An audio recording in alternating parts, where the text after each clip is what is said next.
Hey guys, Sean here. Welcome to the F1 Word and to some updates and waffle around the final day of the first test but not test in Barcelona. Whoa, what a day on and off track. So much to get through. But first of all, how are we all doing in chat? Are we all good this afternoon? Ready for a bit of waffle? A lot of stuff to get through, like I say. So I'll be coming to you guys throughout. I've got Dan with me this afternoon. He was able to make it, so we'll be bringing him in very, very shortly. Not going to go over the times from the morning, though, because they are pretty much what you see on screen right now. I've put the full leaderboard up for today. So Russell did top the morning session. Verstappen in second place from Vettel, Leclerc, Latifi, Norris, Albon, Alonso. Sainz has just popped up there. Times are tumbling this afternoon because they did wet the track for the start of the afternoon session to do some wet weather running. So we're back on slicks by the look of it. So there you go. That is your leaderboard as things stand. So much to talk about. The Russian Grand Prix, I've had an update on that if you've not seen it. Gunther Steiner talking about Haas. You can see there the all-white livery on that car for today. And, I mean, potentially for the foreseeable. We'll have to wait and see. More on that next week, but we'll talk about that in this one, of course, bringing up updates. But it's been a busy day on track as well because, can you remember, we're going back about 24, 48 hours here. The first day of testing and the first half of the second day, not a single red flag. We had 5 this morning. One was for Fernando Alonso, who had an hydraulic issue. That caused a fire at the back of the car, and his test is over. So that brought out the first red flag. Pierre Gasly then crashed it at turn 5, I believe it was, and that wrote off the rest of his morning. So that brought out the red flag. Then Guan Yu Zhou, he had a spin, then went back out on track after that red flag and brought out another one with a mechanical issue as he stopped on track. And then towards the end of the session in the morning, Vettel stopped on track with a what we thought was a power unit issue, but turns out to be an oil leak. So it's been a bit hectic for those marshals and their red flags. So slightly busier today in terms of the red flags. But yeah, it's really today, I think, a lot of people very much focused on what's been happening off the track, really, rather than on it. Good afternoon, Dan. It's been a busy one. I was just telling chat there. How are you today? Good afternoon, you buddy. Good afternoon, everyone. Yeah, I'm not too bad. It's funny to think we're halfway through testing. Funny to think we've made it to the end of the week already, but it's been on track, a great week. So yeah, thanks for having me. Yeah, no worries, mate. Thank you for coming along. I don't think I could have done this on my own so much. Because I was just saying about on track. So 5 red flags this morning for various reasons. Alpine, by the way, not going back out. Their day is over, and I think, just checking now, yeah, Haas as well. So Haas and Alpine, they are not going out anymore today. And I don't know if we've seen an Aston Martin on track yet. So they're still trying to repair that. So there were supposed to be 20 drivers today. We've only got 16 that have been out at the moment, and there's a couple, or at least one more that could still go out. So, yeah, a bit disappointing for Alpine. I think they've done about 266 laps in total, so they were middle of the road yesterday for the test. But that's... Do we think that will hit them too hard, Dan? Bearing in mind we have still got another 3 days of testing to come. Oh, it's... Right it's in at the deep end as always. Yeah, that's okay. I mean... I always bang on about this, and I think it rings true, especially this week. I think if you're going to have problems, have them now. So right now, I'm not really worried for anyone. Alpine, yes, they're going to hope they're fighting at the front this year, but I think even if this tests, they've had problems every single day like Haas have had, I don't think that's the end of the world. Have them now, work out what's wrong with the car. I think then if next time out in Bahrain for the tests, if the issues still start cropping up and they can't get any more laps in, that's when the issues, I think, will really come to the forefront, and that's when I'd start to be worried. But no, for now, I'm cool with it. Yes, this morning's not ideal, and the fact that they've had no running for the rest of the day, that's not great. I'm not going to pretend that's not a good thing, but yeah, I'm not too worried just yet. No, I think that's fair, and I suppose as well, looking at what they did over the lunch break, where they just absolutely soaked the track.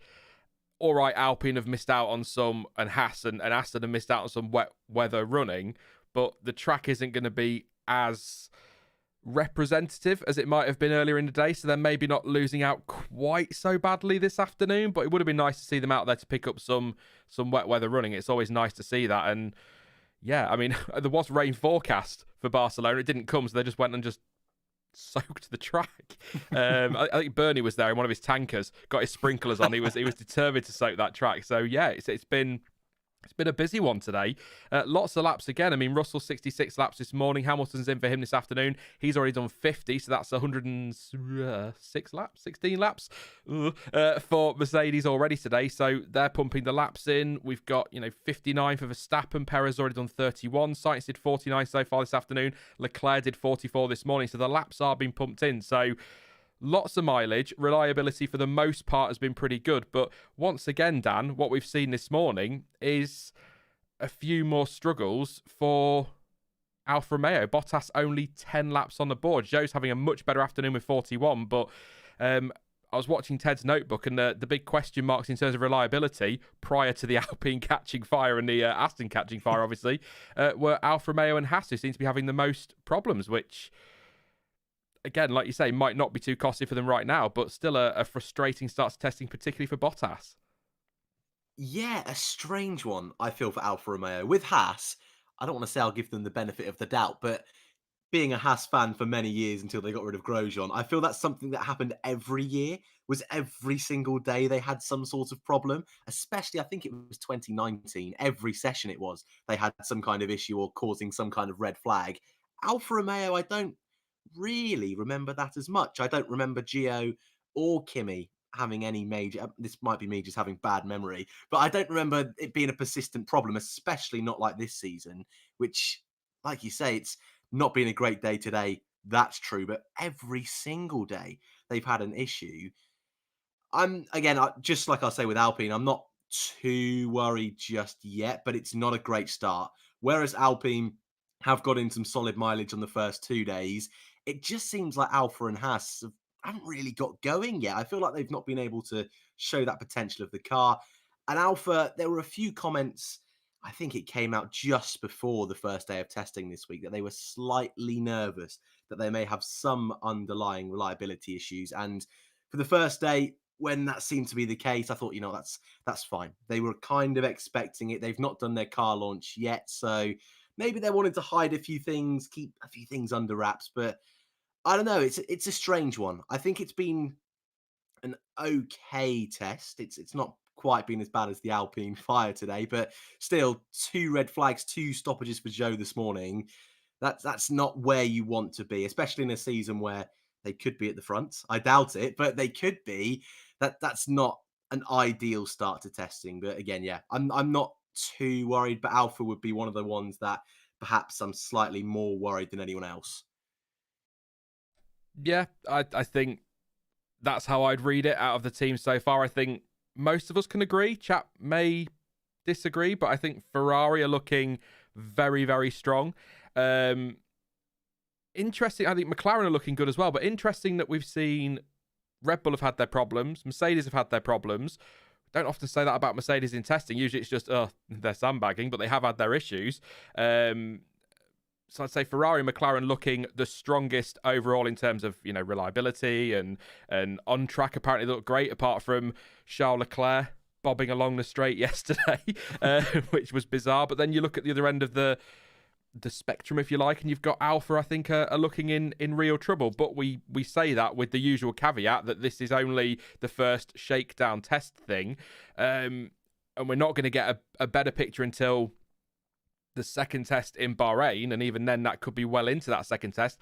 Probably not going to get a great idea until the race in Bahrain, and as we said on Wednesday, Dan, possibly not even going to have a proper idea of the running order till Spain. And then, like you said, then we're going to get potentially B-spec cars anyway, so it could all change again. So really looking forward to that development race, and I'm enjoying this unpredictability, but I've got to admit I'm feeling pretty good about my Ferrari predictions right now. I'm not gonna lie. I know it's only testing, and we've been here before with Ferrari. I think you said that on Wednesday as well, didn't you, Dan? That we had was it 2019? Everyone's going, oh, Ferrari the team to beat, and they were not really anywhere near that in the end. So I'm not gonna get too excited, but I think there'll be a lot of Ferrari fans, Tifosi, who are very, very excited about this season. So hopefully they'll be up there. I keep stealing this from Aldas, and I'm not a Ferrari fanboy. I know it's coming across like that in the last few weeks, but I always steal this from Aldas. But when Ferrari are winning, something just feels right about Formula One? Or is that just us too? Are we secretly Ferrari fanboys, Dan? Is that the problem? I mean, I don't think it's a secret. um, I know what you mean. They're one of those teams that should be at the front. And though, I was a Grosjean fan, and Grosjean was fighting against Ferrari for many years, but well, a couple of years. I won't go too crazy. There's something not quite right when they're not at the front. I think 2020 was a shocking year, and that felt wrong. That felt weird that Ferraris were out in Q2, sometimes out in Q1. So yeah, it feels right, but let's not pretend that you're not a Schumi fanboy. Oh, I'm definitely a Schumi fanboy. He could do no wrong. We've been through this before. It's a bit like you and Grosjean. He could do no wrong. Definitely, yeah. But I'm positive. I'm positive for Ferrari, hoping Alfa Romeo can turn it around. Because I know, again, it's only testing, but if we pretend this is the running order for the season, bit jarring for poor Valtteri Bottas down there to go from a title contending, race winning contending car to being trundling around at the back. That's going to be a shock to the system, but we'll see. Of course, long way to go in testing, long way to go this season. 23 races on the calendar, or at least look at that for a segue. I mean, come on, 23 races at the moment on the calendar. There is a space in September though, potentially opening up. Now this has got really confusing, so if you've missed it today, there was an update from F1 regarding the Russian Grand Prix. So yesterday, the teams and the FIA and F1, everybody involved, met to discuss what steps they were going to take. They were monitoring the situation. That's effectively what they came out and said again. They're still monitoring that situation. However, they've said that it is impossible for them to go ahead, or the Russian Grand Prix to go ahead, under current circumstances. Now, that statement does not state... despite what people keep saying, nowhere does it say that the Russian Grand Prix is cancelled, and the Russian Grand Prix organisers have come out and said that it is actually suspended and not cancelled. So the statement from F1 said, the FIA Formula One World Championship visits countries all over the world with a positive vision to unite people, bringing nations together.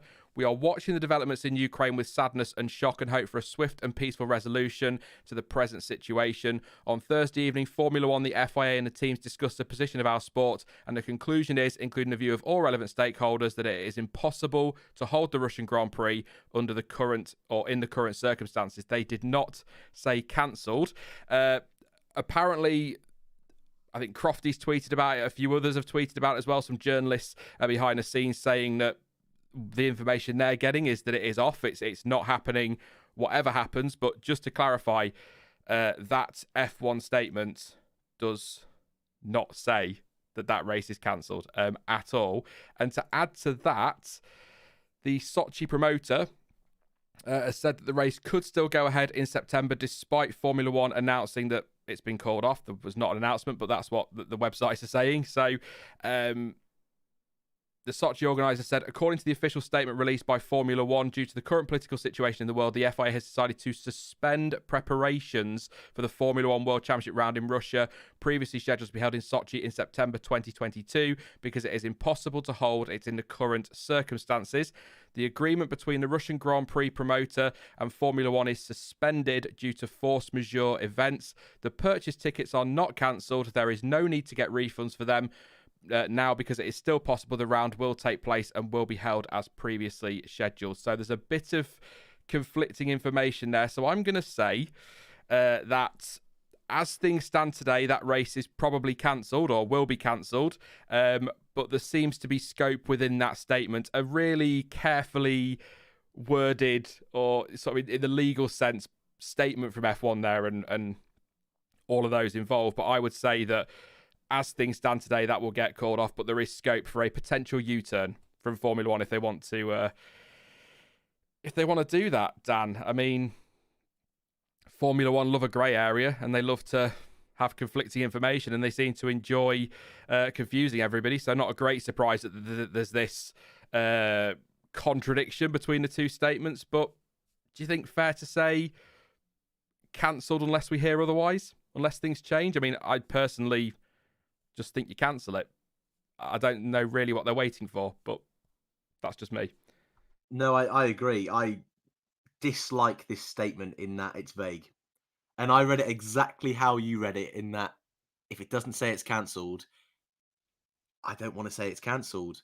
Like, it's so up in the air whether it's cancelled or not. It's I don't want to say it's a pointless statement, because it's a move in the right direction. It's crazy to have a race there this year, and I think Seb's comments yesterday were perfect, saying even if there is a race, he's not going to race. I think that on its own is enough pressure. But with everything else going on, surely we can't race there. Full stop. No matter what statement Formula One's given out. So I agree with you. I think they should have just been more harsh with it. I think they should have just cancelled it there and then, put out a statement saying, yes, it's cancelled. Don't talk about the future race that's moving to St. Petersburg, I Yeah, think it yeah. is. Yeah.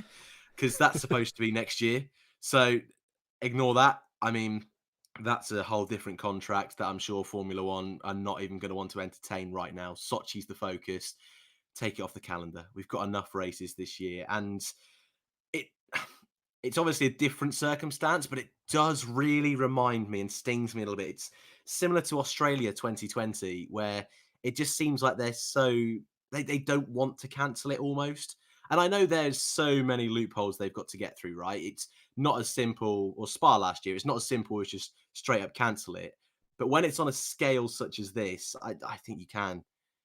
There's so much time in between now and September, and we saw all of those races over the last, not 2020, but the last 2 seasons cancelled through COVID. This is a bigger reason. This is a more important reason. So I was not impressed with this morning's statement. Like you, I think, yeah, it probably will be cancelled. I'd be extremely surprised, very disappointed if we have a race in Sochi this year. But I don't know. I would have liked them to be more stern on this one. Yeah, I think just to avoid the confusion as well, because Yeah. and I think, look, Ted Kravitz over the last, I mean, he often does, but over the last few days has really smashed it out the park for me. He was asked about, I think it was by Craig Slater today, saying that, what about Russian fans who enjoy the Grand Prix? Is it fair on them, and are they going to be frustrated? And Ted Kravitz essentially said, look, I think there are bigger problems and people with bigger problems right now than a few Russian fans not being able to, I'm paraphrasing big time there, but essentially than a few Russian fans not being able to go to a race.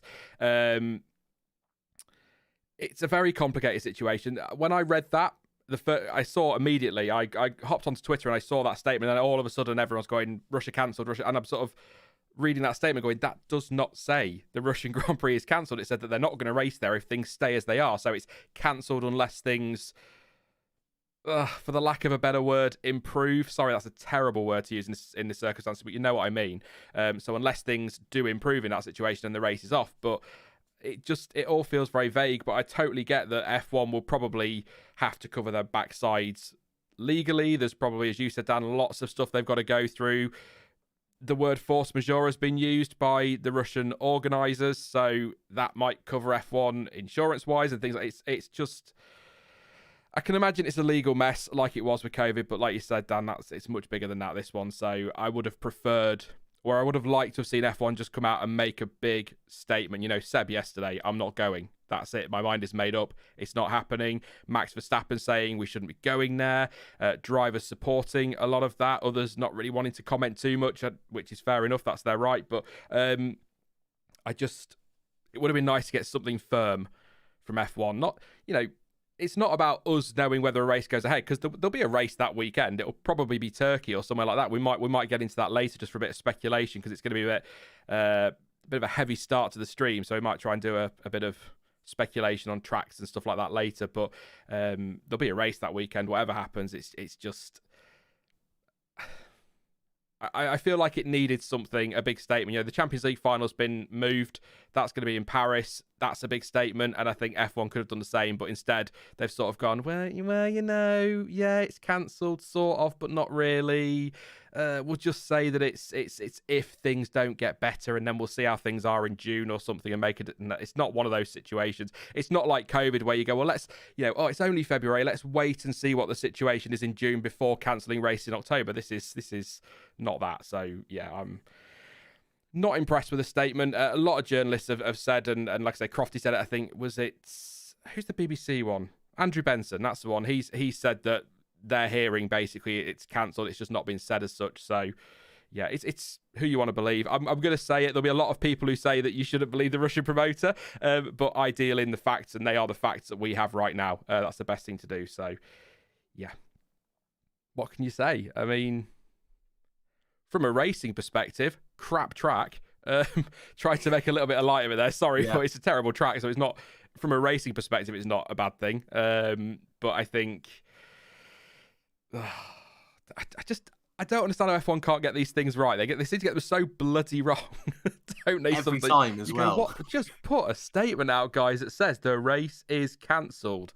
And then you can go away and discuss what happens for 2023. But goodness me. Anyway, thank you very much to 00083. Says, I don't see how anyone could go to a race in a country that just started a war and just sit down and have a good time like nothing has happened. This thing can easily spiral out of control. Thank you very much for your super chat, mate. Always appreciated. You can pop super chats in, by the way. Obviously, I will always come to you guys in chat to get your reaction throughout. You don't have to put a super chat in, but a super chat, I have to read them out. That's a guaranteed way of me reading it. Just don't put something that makes me look foolish. Looking at you, Jack. Was it a couple of years ago? Jack donated like $3,000 as a joke, and I nearly didn't give it back. I was like, I'm off on holiday, mate. Yes. So there you go. We'll talk about tracks later. A few people asking in chat, Portimao, things like that, but we'll do that later. There's more to this as well regarding Haas. We'll get to that in just a second. Just have a quick check of what's going on track. Let's see. So Ricciardo's got up to 9th place, 121.448. Hamilton 123.030. That was on the C2 tyre. So laps still been pumped in. According to Alex over at Autosport, Hamilton was having a bit of trouble into turn 4 before he pitted, locked the left front twice in a row on the C3, so just something to keep an eye on. That'll be in the highlights later, I'm sure, on F1 YouTube and on Sky. Perez pumping the laps in as well. He's gone above Sainz. He has indeed. So just the lappage. It's lappage again. That's the word. That and porpoising are the words of the week. Lappage and porpoising. So yeah, lots of stuff going out there. And I will, of course, for those who are new, I will try and go through the times every half an hour and on the hour as well. But I very rarely hit that perfectly, so it might be just after or just before. But yes, the other development we've had since we last spoke yesterday, Haas. What a mess. So yesterday the team released a statement saying that they'd removed their title sponsors name from the car. They've moved all the branding, so we've lost the red, white and blue, which was clearly a Russian flag draped all over the car. That's all been removed, and they're running a plain white livery with Haas branding all over it today, as you will have seen in some of the pictures. Now, Gunther Steiner has said, to be fair, a lot. I think he could have come out and said, we'll update you in due course or anything, but he didn't. He really did give us quite a bit of info, Dan, to be honest, just scrolling through here now. So he appeared at the medium. Nikita Mazepin was pulled out of the driver's press conference this morning. Gunther Steiner went in at 11 to speak to the press, and he's explained that it'll all go through its usual legal ramifications. He said, we removed it yesterday. We have to sort out all the legal stuff, which I cannot speak about, and that will be next week. At the moment, I said, we're not going to do it today. We made a decision yesterday with our team partners. This is what we're going to do. I need to work on the rest next week. So they've taken the sponsors off. It was all in agreement with their partners. They've got to be very careful, though, as I can imagine. This could get very messy. So they need to be very careful. They'll need to follow sanctions and things like that, what they can and can't do, but they're going to address everything next week, and we hopefully will get some updates next week on what happens. When he was asked, though, about taking the colours off the car, he said it was the right decision, which I think, or Gene Haas, said it was the right decision, or at least backed it, and then said there is no setback for the competition side because of this, none at all. We just need to go through the commercial issues. As I said before, we will do that in the next week. He was asked by motorsport.com how the team would fare financially if they lose their title sponsor. He said, financially, we are okay. It has no impact on the team, how we are running it, or how we are doing, how we plan this season. There are more ways to get the funding. There is no issue with that one. He was also asked about Nikita Mazepin and what happens there. He said that's something that needs to be resolved, so that will be dealt with next week as well. And then finished off by saying, not everything depends on us here, what is happening. There are governments involved and I have no power over them. We need to see also the situation, how it develops in Ukraine. So I think from what he said and what I've read from some journalists, Chris Medland's one of them. I think I'm just going to double check that before I go and put him in trouble or something like that. I probably ought to check before I go telling you who said what, but essentially it sounds as though Nikita Mazepin might be dropped. So Chris Medland tweeted about 3 hours ago now, says, all this happened this morning. Gunther Steiner saying he will resolve Ural-Kali, can never get that right, and Mazepin's futures with the team next week, but certainly sounded like both could be dropped, cited legal issues to work through. So Nikita Mazepin potentially going to lose his seat. I would be very surprised if the sponsor isn't at the very least removed. And Mazepin himself did tweet today, again about 3 hours ago, said, to my fans and followers, it's a difficult time and I am not in control over a lot of what is being said and done. I'm choosing to focus on what I can control by working hard and doing my best for my Haas F1 team. My deepest thanks for your understanding and support. So, I would say, Dan, I mean, I'll be honest, I will be surprised if we don't hear by the end of next week that the Mazepin involvement at Haas has probably, at the very least, been suspended and that they bring somebody else in to replace Mazepin. Of course, it depends on what governments do. If sanctions are put on Russian athletes, at elite level, then Mazepin can't race. But I would be surprised if, at the very least, Ural-Kali aren't removed from that car and that team pretty swiftly next week if they're not going to be done already. Yeah, I think so. That's the main one for me. I think Nikita himself, that can be left a little bit longer. He is Haas's driver at the end of the day, and in theory shouldn't be linked to the sponsor, though we all know he's there because the sponsors pay for him to be there. But in theory, he could still be there without the sponsor. So I think he will probably end up moving on, but I'll just leave that one to one side for a minute. Sponsorship-wise, I'm like you. I think not that their time is limited, but I think Haas will have to move on. I think they've done a really good job so far. They've acted really swiftly. Unlike F1, Haas have just gone for it. They are going to be in a tricky position, and I really like what Gunther's saying, that in terms of competition, they'll be fine. They've got their car. That's not going to change whether they lose a sponsor or not. If anything, they'll lose some stickers. So might get a bit quicker because it's less weight on the car. But obviously from a commercial side of things, yeah, that's going to have a big impact. There'll be space for sponsors, but over the last few years, they've not been a quick car. They will hope, of course, they're involved with governments, and how this is all going to escalate and come down to a Formula One level, no one knows. But they may have to be in a situation where they have to buy the contract out if they want to remove Ural-Kali or Ural-Kali, however you want to say it. They may have to buy them out to get rid of the sponsorship. They may have to pay big fines for removing the sponsors off their car. So that's going to be their biggest headache going forwards. But I think they're making the right decision, because if they keep these sponsorships on the cars, they are going to, I think, lose a lot of respect within the paddock. I think, like you've mentioned, if sanctions come onto elite sportsmen, Russian sportsmen and women, then they're going to have to lose Mazepin, and then will the sponsors even want to stay at that point? So they've hopefully learned from the Rich Energy saga. Obviously, this is even bigger scale than Rich Energy somehow. So I think they're going about it the right way at the moment. They seem to have their heads pretty much screwed on. They seem to know what they want.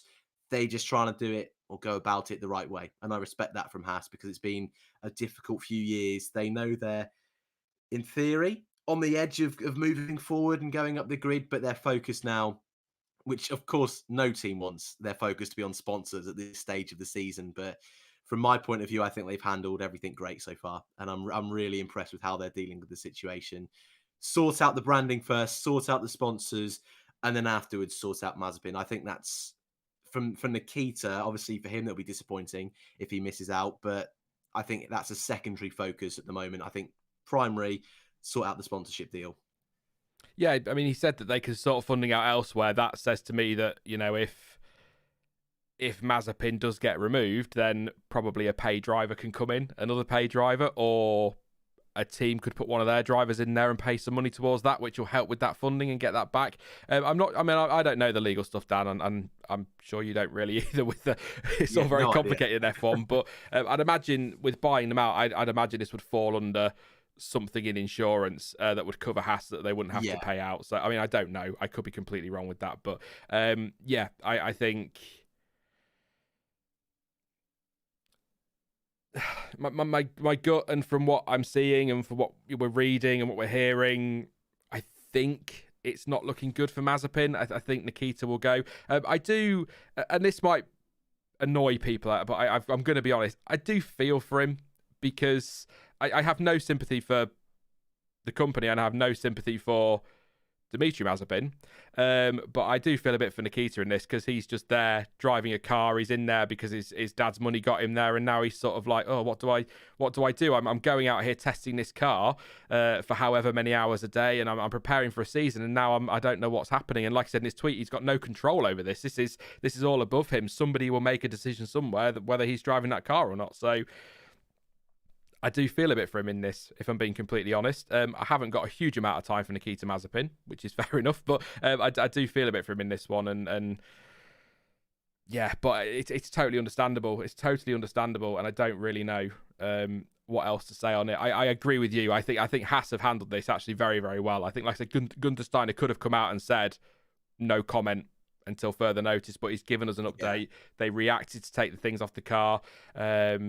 Yeah, they could have done it yesterday afternoon, but they're in the middle of testing. So, you know, they needed to wait for everything. They probably had to make sure that everyone was okay, and Gene Haas was cool with that. So I think they've done very well. And it is, from a sporting point of view, it's really good to hear that Haas will still be on the grid this year, whatever happens in the next days and weeks leading up to the season. They've got a car, like you say, Dan, so they've got a car that just can afford to go racing. Sounds like they can. I think Gene Haas has got some relatively deep pockets, but I'm pretty sure there are a lot of drivers with a lot of backing who would quite happily sit in that car alongside Mick Schumacher if they need to. I'm sure there are teams. Don't really want to get into speculation at this point, but you've got Alpine have got young drivers they'd like to put in cars. Maybe there's something there. Ferrari have got some drivers they might want to put in that car. I did see somebody say today that it might give Robert Schwartzman a chance, but I'm not totally sure that was the best name to throw out there. Nothing against Bobby Schwartzman, obviously, but I don't really see Haas going for a Russian driver right now, another Russian driver. But anyway, a lot of teams will want to put drivers in a car, not many seats in F1, so I think they'll find the money for a pay seat if they need to, and I'm pretty sure there are people out there that'll want to pop a name on that car if it starts to, as some people suspect, fight in the midfield. More eyes on that Haas, more likely a sponsor wants their name on that Haas. So yeah, it is worrying times. What I would say is the reason it's worrying still, despite Gunther Steiner saying everything should be fine, is that of course he's going to say that. He's not going to come out and say, oh my god, there's no money, we can't go racing, oh it's over, it's all collapsing around us. He's going to come out and steady the ship and keep his employees happy and confident, and keep everybody confident as well that everything's fine. But I'm pretty sure Gunther Steiner is quite an honest guy, isn't he? I think if it was falling apart, he would have just come out and said no comment. But I'm, from a sporting point of view, really happy that Haas will keep going. Just some breaking news, by the way. No more running for Aston Martin today. Just tweeted, despite the team's best efforts, we will not be running again today. We'd like to thank the team for all their hard work. We go again in Bahrain. So just in time there with a picture of Seb as well with his car on fire. So there you go. I don't know, Dan. I really don't. Yeah, like we said, I think they've handled it well. And I think also they do have a Schumacher in their car. I think there will be plenty of sponsors that would be more than willing to be partnered with Haas. I think Schumacher is 1&1 is his sponsor, so even they could have an increased input on the car. So I wouldn't be too worried. And again, all drivers bring sponsors. Even if they had Pietro Fittipaldi, he could bring more sponsors to the car, and he's only their reserve driver. So I'm not too worried for Haas, and yeah, I think so far so good for them. They've handled this really well, and also, I mentioned it slightly earlier, how poorly they handled Rich Energy and how That was like, that was ridiculous, yeah. horrendous. That was so bad. But also when Mazepin joined the team, that wasn't great on how that was handled. So they've obviously learned from that, which is great. And I think, yeah, so far so good for them. And I hope they can sort it out properly, because these things are never nice to deal with, and there's always a chance it might not end well. But so far so good. I'm going to call it out. I've tried to stop doing this for 22. I'm going to do it. Rory in chat saying, wow, and the English have never invaded anybody. Listen to all this modern lefty hypocrites. Do one. Seriously, you muppet. It's not lefty. Somebody's invaded somebody else's country and is killing innocent people, you prat. Oh, goodness me. It's nothing to do with lefty at all or anything like that. And as for the English never invading anybody, yeah, we were dicks. We still are at times. I know the English aren't popular, and not a lot of pride in this country at times, so goodness me. It's not a lefty woke thing to be anti-war. Christ alive, you can go home. Anyway, sorry, I had to get that off my chest. It's because I've seen it on Twitter all morning. Oh, people getting all fussy about a war. I'll get over it. Oh, yeah, okay, whatever. You can always tell people that are so privileged that they've never been affected by anything like that, can't you? But anyway, should we do the leaderboards? George Russell, fastest this morning, 66 laps, 119.233. The leaderboard does say C5, but when you go to the Motorsport website, it says C3 on their update. So, yeah. Verstappen... Well, yeah, sorry, I'm gonna address it now. Space as well. It was wrong when the British did what it did, and it's wrong now. Yes, I know it's wrong. Fucking hell. People are so dumb. Verstappen second, 119.756, C3, 59 laps, 48 laps for Vettel, 119.8. Their day is over at Aston Martin, unfortunately. His car caught, was it an oil thing? I've forgotten now. Car fire, it says, but I think it was an oil leak. So, yeah. Leclerc, fourth place for Ferrari, 119.8, C3, 44 laps. Albon, 44 laps, 120.3, C4 tyre for him.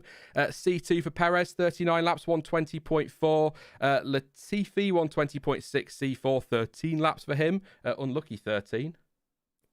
Worrying for Latifi if you're superstitious. Ricciardo 120.7, C3, 51 laps, 52 laps for Lando Norris, 120.8. That was on the C3. Alonso, no more running for Alpine today, 121.2, C3, 12 laps, 50 laps for Sainz, 121.7, C4. Zhou, 121.9, C3, 41 laps. Gasly in the Alpha Tauri crashed out this morning, 122.4, C4 tyres, 40 laps. Hamilton, 65 laps, C2 tyres, 123.0. Mazepin 15th, 126.2, C3, only 9 laps, of course. Haas not going out again. Ugh. Bottas 10 laps, C3, 130.4. I can't help it. I can't shake it down. I'm really worried about Alpha. I keep seeing Bottas down there, and I know it's only testing, and I know there's plenty of time, but yeah, a little bit nervy for them at the moment. But I think I'm going to take your positivity, mate. Long way to go. Plenty of time to turn it around. They'll be fine. I'm sure of it. Thank you very much, Stein. Just for the response, you deserve a super chat. It just infuriates me, and I don't mean to offend when I go off on one like that, but it does, apart from the people that deserve to be offended. But it just annoys me that people could be so weird like that. And I know that, if we go through history, as I said, the British...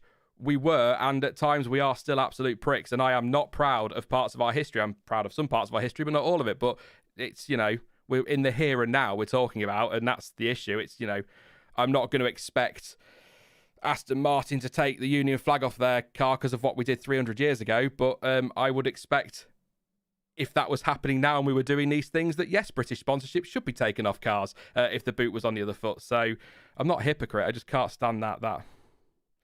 Yeah, anyway, Ace, let's move on quickly. Are we on one for history? Goodness me. AC, Italian Jesus rises from the dead again. Thank you very much, mate. I've seen a rumour, actually. If we want to move on and sort of have a bit of a more light-hearted conversation before we come back to the heavy stuff, which I think we could. I've actually seen some speculation that Giovinazzi might have a shot at that second Haas seat. I don't know if that's something that's coming from something real or something people have heard, or whether it's just people linking Ferrari, Haas, and their close partnership and thinking maybe he'd be good to get in there. Giovinazzi, a bit of experience as well alongside Mick. I mean, not a terrible idea.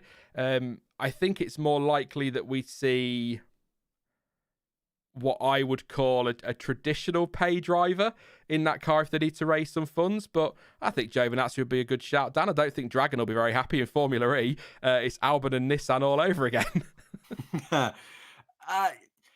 I think there's definitely worse options than Giovinazzi.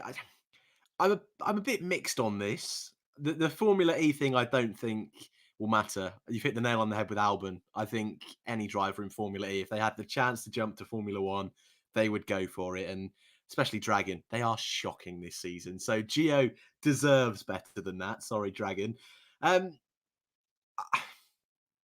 He's had 3 seasons in F1. They were okay. I think for Haas, if he's going to just be a plaster just for this season to get them through to the end of the year, he'll have a bit more backing from Italian sponsors. Of course, he's Ferrari backed. I'm not sure. I'm not sold on it. I think there are better drivers out there that they could have if they were going to go for that route. I think there's drivers that can bring more sponsorships and money if they wanted to go for that route. So I don't know. I'm mixed on this. He's a safe pair of hands.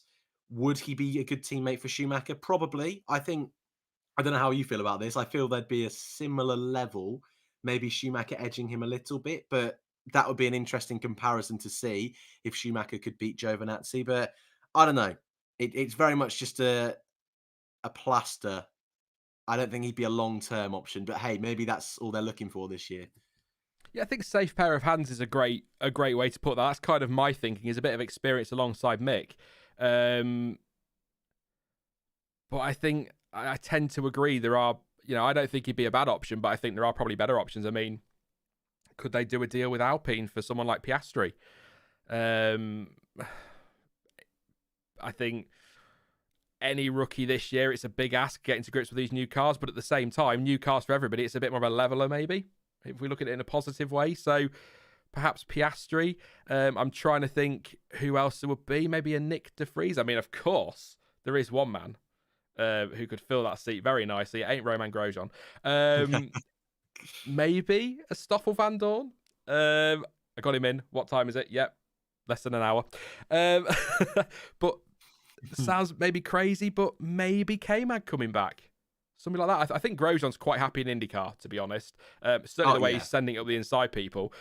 He's no penalties there. He'd probably get a penalty for that in F1, but maybe a Magnussen could come back, maybe a Hulkenberg.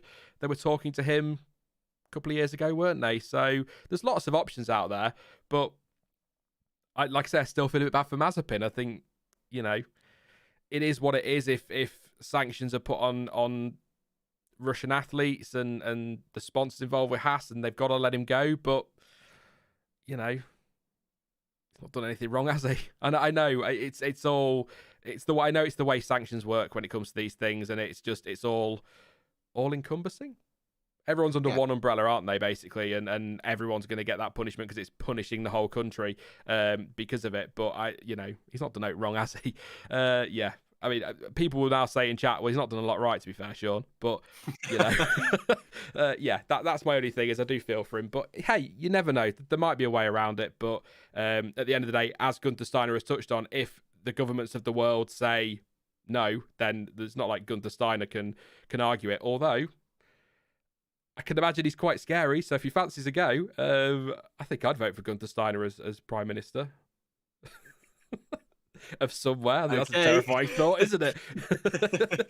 But yeah, there you go. I think a few people I saw saying in chat, I don't know if I said it recently and give somebody a shout out, but Colton Herta, maybe if, with Ural Kali probably, possibly, could, whatever, moving on, being dropped, maybe Andretti could do some kind of title sponsorship thing with Haas.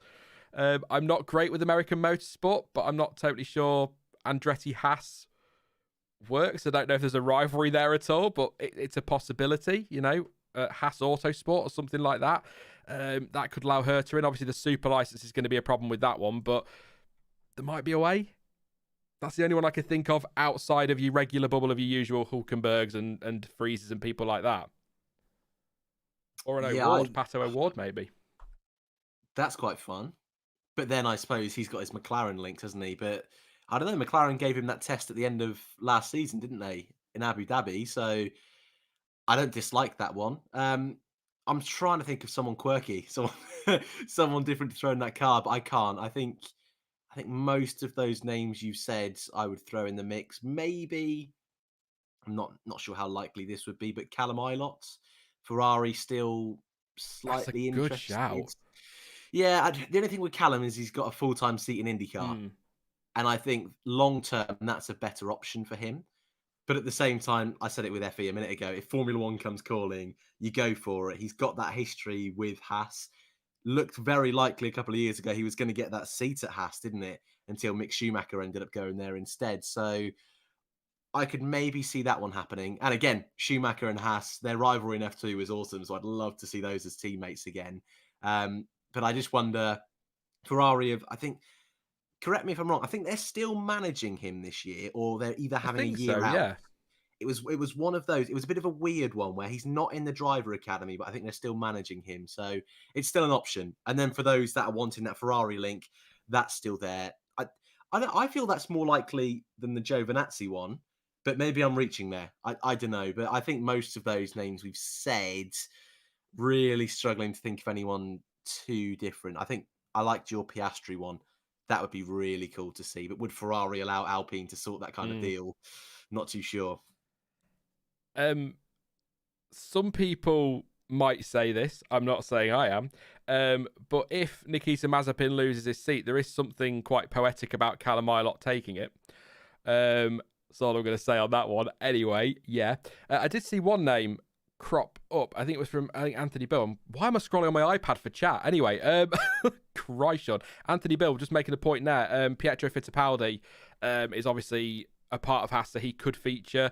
I'm not convinced that that's the route they'll go down. I think they will go and find somebody more full-time that can maybe bring some money to that seat, as I keep saying, but we'll find out in due course. Obviously, there's still quite a bit of time before Bahrain, but if Mazepin is let go and they do need to replace him, they have got to get a driver in before that test in Bahrain, because they're going to need all 3 days, and they need to sort out whatever their reliability problems are so they can get some bloody laps on the board, because you can't send a new potentially rookie driver into Bahrain, that first race, completely blind. That'd be awful for them. Yeah, I don't know. I feel the best option is K-Mag. I mean, that is a very biased opinion of me, considering I loved him and Grosjean there together. But considering they will right now be in a situation where they may need a driver that's had no testing in this new car, their options going to be limited. I think you're bang on with throwing a rookie in the deep end like that. It's horrendous. Though people will take a drive in Formula One. And I think Magnussen, out of all of the drivers we've named, is one of the very few that doesn't really have a big deal ready for this coming season. I think he's driving. I don't want to say touring cars. It begins with an I. I can never remember what it is, but he's doing that season, that IMSA? series. IMSA, that's the one. Yeah, I think he's doing that again this year, which I feel is an easier one to get out of than your Indy cars or your FEs or F2s. So I don't know. I'd go K-Mag, but that's a very biased opinion. Safe pair of hands, knows the team, and he's just a good racer. Deserves another chance. I don't know. I like Magnussen. I have a weird relationship with him, not personally. In that he does. I've done a video on it. He sometimes, some of the things he did in his F1 career frustrated the hell out of me, but I think he was brilliant from day one in Formula One, 2014 Australian Grand Prix, where he basically almost arrived sideways at the start-finish line off the line. That massive twitch he got at the start, and then going on to take third in the race and eventually get promoted to second place. And I think he's a massively underrated driver, K-Mag. All the times that he would a seat would become available at a top team, it was like, oh, what about Perez? What about Hulkenberg? It's like, well, what about Magnussen? You know, I think it's a driver we agree on, Dan. Probably the only Haas driver we agree on. But no, I quite like K-Max. I think that'd be a good shout. Absolutely. Spotted out on track. The Williams is smoking, so some big plumes every time Alex Albon gets on the throttle out of turn 5. So probably just we see that quite often in the past, haven't we, with cars? A bit of smoke coming out the back as they get on the throttle. So probably nothing to worry about. But we might get another red flag. We've had 5 already if you're just tuning in.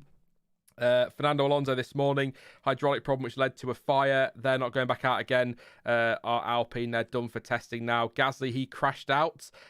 Still not sure what's happening with AlphaTauri. They've not said that they're not going out, but Tsunoda still hasn't put a lap on the board, and he's in this afternoon, so probably still rebuilding that car. Guan Yu Zhou, 2 red flags caused by him. One was a spin, and the other one was a mechanical issue where he stopped on track. And Sebastian Vettel's car caught fire after an oil leak, and that was game over for him. And Aston Martin are also not going out well, they're not going out at all in the test. Their testing is over. So I'm just going to check if we've got anything from AlphaTauri on.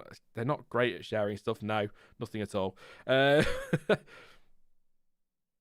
Yeah, just Gasly's crash. So nothing really at all from them. We don't get much from AlphaTauri. Alfa Romeo are pretty poor with communication at testing. They don't want to tell us too much. So we'll keep an eye out and see if anything comes up. But Aston Martin and Alpine definitely not running. We've had 16 runners so far. So lots of action and tons of laps. Who's standing out for you today, Dan, in terms of lappage and lap times from what we can read into them? I mean, it's a bit of a tricky one today with this afternoon. I think Mercedes have had a better day today. I think that time is slightly misleading considering the fact it's on the C5 tyres. Red Bull, I kind of want to say, Max up there in second, 59 laps on the C3. I feel they're a team that have just been really quiet so far. Perez in 6th on the C2, 48 laps. Yeah, I think Red Bull have had a strong day today. They're not a team that I think people go to your Ferraris and your McLarens so far that have had a strong test, the best 2. And like I said, I've not heard a lot from Red Bull. I've not heard bad things. I've not heard great things. We had all of that talk about this mad side pod on day 1. And then it's kind of gone quiet from there after Perez stopping on track yesterday. So, yeah, Red Bull for me are one that maybe a little bit different to the rest of the week. Albon's quite high for Williams, another team I've not really heard a lot from this week. So yeah, they're the 2 I'm gonna be slightly more impressed with today. But again, neither of them have had bad tests so far. It's just they've been quiet, which is always a good thing in testing. Yeah, they said on Sky last night, Max Verstappen has been quite quiet with regards to the car, and apparently that generally means that he's happy if he's quiet. So maybe Red Bull,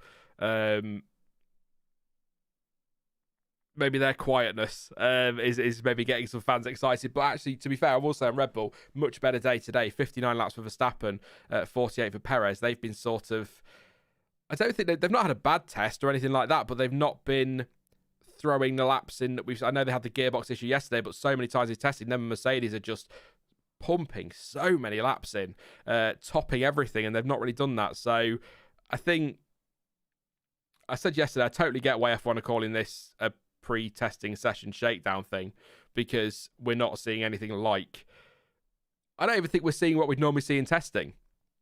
It doesn't feel, we're live with a testing roundup, we're watching cars out on track. It doesn't feel like a test. It doesn't feel like we're seeing everything. And I think that is because, as people have been saying, the cars out there are not anywhere near what we're going to see at the second test. And that's going to be the one that's more relevant to them going to that first race. So it's very, do you get what I mean? It just doesn't feel like testing. Maybe it's because I'm not live for 8 hours. I'm not quite lost my mind yet. It could be that. Yeah, and the fact that information is so limited, I think, also makes it weird. I mean, I don't think anyone has seen footage of Gasly's crash, for example, which you would normally see absolutely everywhere if that happened in testing. So, yeah, it's this weird in between, isn't it? Where I think teams obviously will use it as a test, but they kind of get this second go in Bahrain, which they'll be thinking is the main one. So yeah, I'm like you. I don't know. I'm just as confused as you are. That's fine. I thought it was me going mad, but it's absolutely fine. I'm going to have a quick scroll through social media, see if we've got any updates from anybody, see if there's anything worth telling you, and then we'll come to chat, read some of your comments, then I'll do a run through of the order, and then we'll take some of your questions for a bit, and then we'll see, hopefully, what's going on. I would imagine, an hour and 5 minutes coming up to go. I'm gonna say something, and it may positively jinx AlphaTauri when I say this. I'm going to say with an hour and 5 minutes to go, we're not going to see Yuki Tsunoda this afternoon. I feel like if he was going out, then he'd be out there now. But at the same time, I say that, Aston Martin have just said their day's done. So if the day was done, you'd expect AlphaTauri to announce it. So I'm sure they're working very, very hard on that car. But I've not seen anything official from them regarding Yuki Tsunoda. No, nothing at all. So yeah, let's have a look at what you guys are saying in chat. I'll scroll up and find some comments to read on that speculation we did about that potential opening at Haas. Also, please do drop a like. We're nearly at 200, 936 people watching. So if we could get as many likes as possible on this stream, that would be just to round off the week. A nice positive. Lots and lots of likes. Always appreciated. And don't forget to subscribe if you're new as well. Lots of content coming up over the next few weeks. Obviously, we'll update you next week if anything changes at Haas with regard to the driver lineup. And of course, we're live for every day of testing in Bahrain, 8 hours a day for 3 days. It's not quite as bad as it was a couple of years ago, Dan, when we had the 8 days of testing and I did 64 hours across 8 days. that was madness. So not quite that bad, but yeah, please do subscribe. Don't forget to drop a like as well. I'll do super chats first as always. So thank you to Andrew Bruin, who said, would this be a great time for Andretti to buy out Haas and put one of these drivers in Grosjean? Don't think you don't fancy that, do you, Dan? No. I mean, I do. I do. I mean, I wouldn't say no. I just think he's not had enough of F1, but he's in a good place. He's going to fight for a championship this year. I don't think. Hey, Haas behind the scenes could know that they've got the best car on the grid this year, and if that's the case, yeah, Grosjean will go back. But I doubt it. I highly doubt it. So yeah, he's in the right place. He's had his time in F1. Should have won a championship in F1. Surely even you don't believe that. I would say actually on Andretti. I mean, if Andretti want to make it to F1 and teams are not keen on letting them and the FIA don't want to take a new entry, then that's one way in. But they're probably gonna have to really prize that team from Gene Haas's grip. Particularly this season, if like you say they've got a competitive car or they think they have, they ain't gonna want to let that team go. So maybe we'll keep an eye on it. And AC as well says K-Mag won't come back to race at the back. Thank you very much, mate. Again, if the car's good, he might change his mind. He might fancy a go. I'd be surprised if they go for a Grosjean or a K-Mag or someone they've used before, to be honest. Yeah. Dan Philpott says Haas going to bring back Jaime Alguersuari. They'll have to prize him away from his DJing. I'm sure. Is that Jaime Alguersuari? Isn't it, that does the DJing? Which is great. Why not? He's obviously happy doing it. 70 laps, by the way, 136 in total. So 74 Hamilton, 136 in total for Mercedes. Sainz has gone up to P10, 120.883. That is happening now. Stroll got beaten by Vettel last year, says tea time. Thank you very much. He did indeed, but I'm not going to go into a let's defend Lance Stroll mode. I do that all the time. I'm kind of reading people's conversations and scroll back up the chat to see if anyone's got anything to say before I go through another run through. Kevin N says, Pierre crashed. Is he okay? He is okay. Yeah, absolutely fine. Again, we've not seen it. There was damage to the car, but he's not. It wasn't. I don't think it was a huge smash, if that makes sense. Not to the extent of what he did in Barcelona in 2019. That was a huge accident, which a lot of people think started his way out the door with that one. I'm not quite so sure on that one myself, and I still don't think Pierre Gasly was as horrific as people make him out as being in that first season with Red Bull that he had. Albon was better, but I don't think he blew him out the water with it. On that note, Kevin says, love seeing Albon back. He's been out on track today, so good to see him back in F1. A lot of people big fans of Alex Albon. I'll be honest, I don't get the hype. Lovely guy. He's a lovely guy. He's a good driver. He did a good job in F2, but Stoffel Van Dorn won everything up to F1 and never really delivered in F1, so that doesn't mean anything. He's just a nice guy and a good driver. I don't quite get the massive hype around him, but that's just me. Things change. I don't know. They should take. Oh, come on. They should take Villeneuve or Juan Pablo Montoya, says Vashek. So, yeah, did I butcher your name this time? Did I get it right again? I got it right second time yesterday.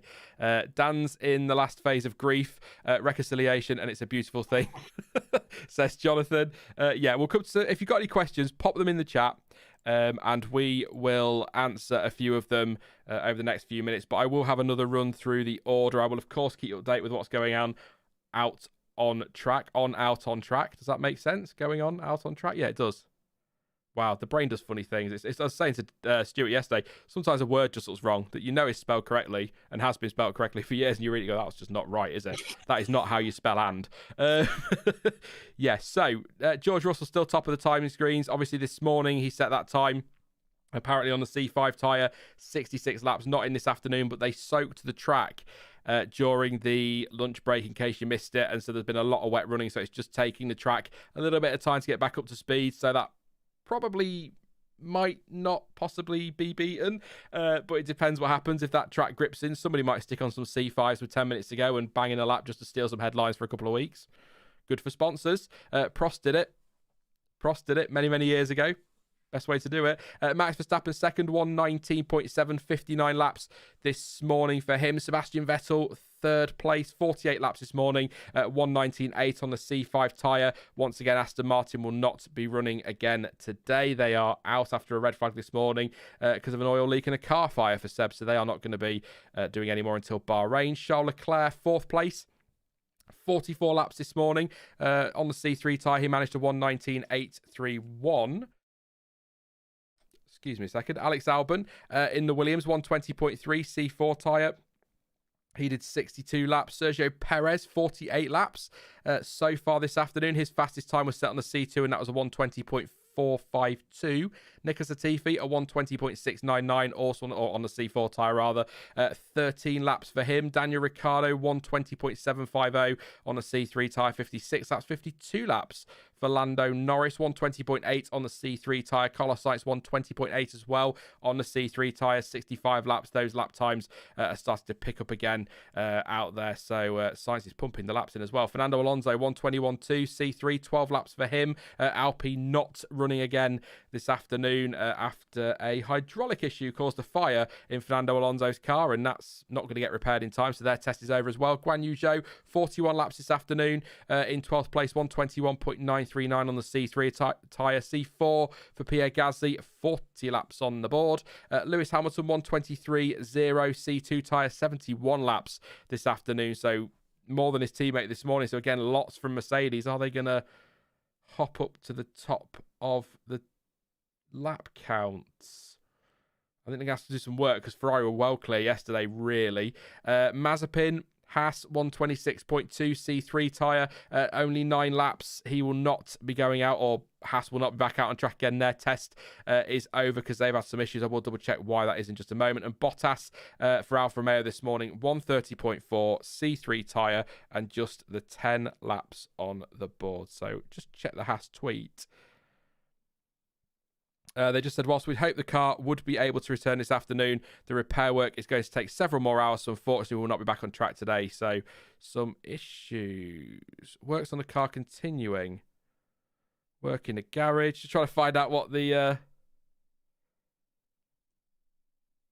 suspected leak. There it is. I knew somebody had a leak. Suspected leak.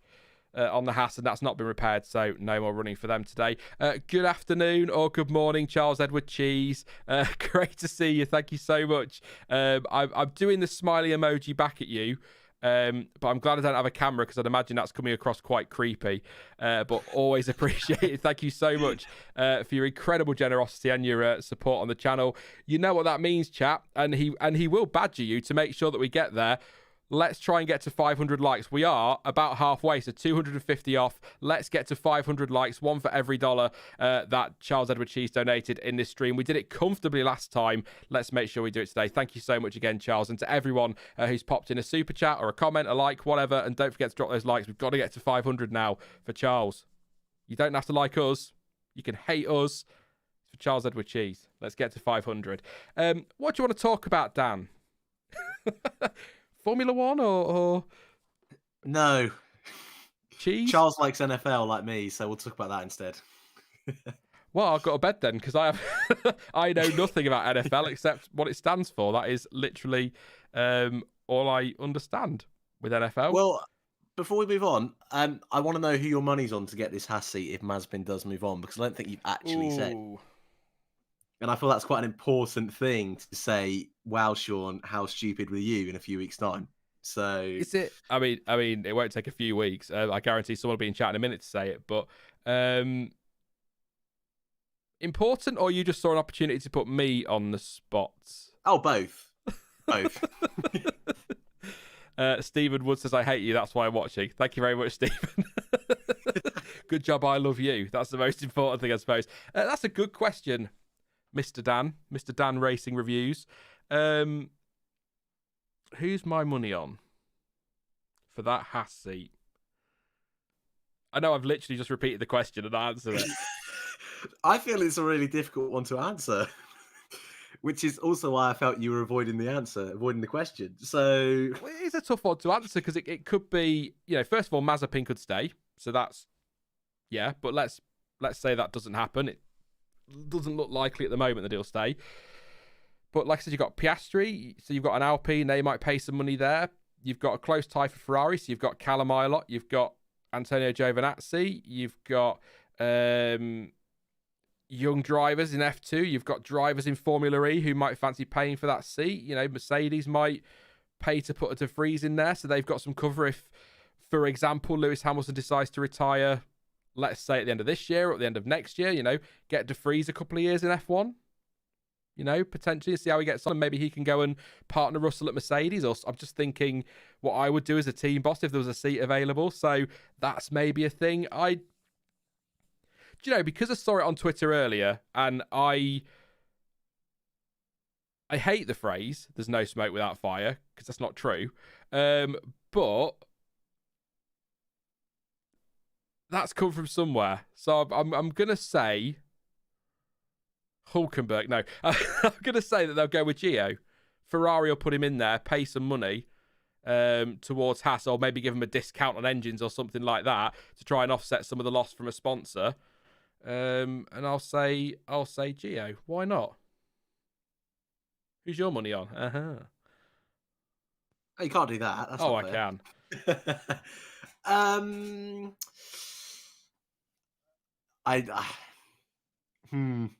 God, I haven't had time to think about this. Well, I mean, you did ask the question, Dan, and I did talk exactly. for like 2 minutes.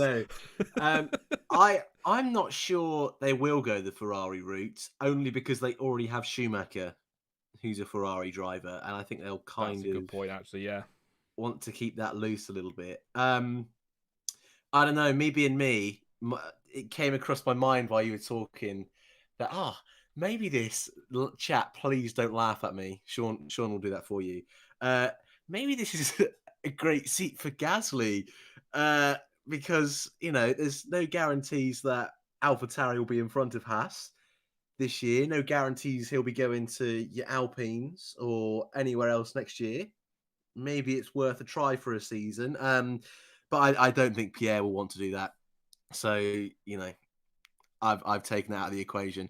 I will go K-Mag.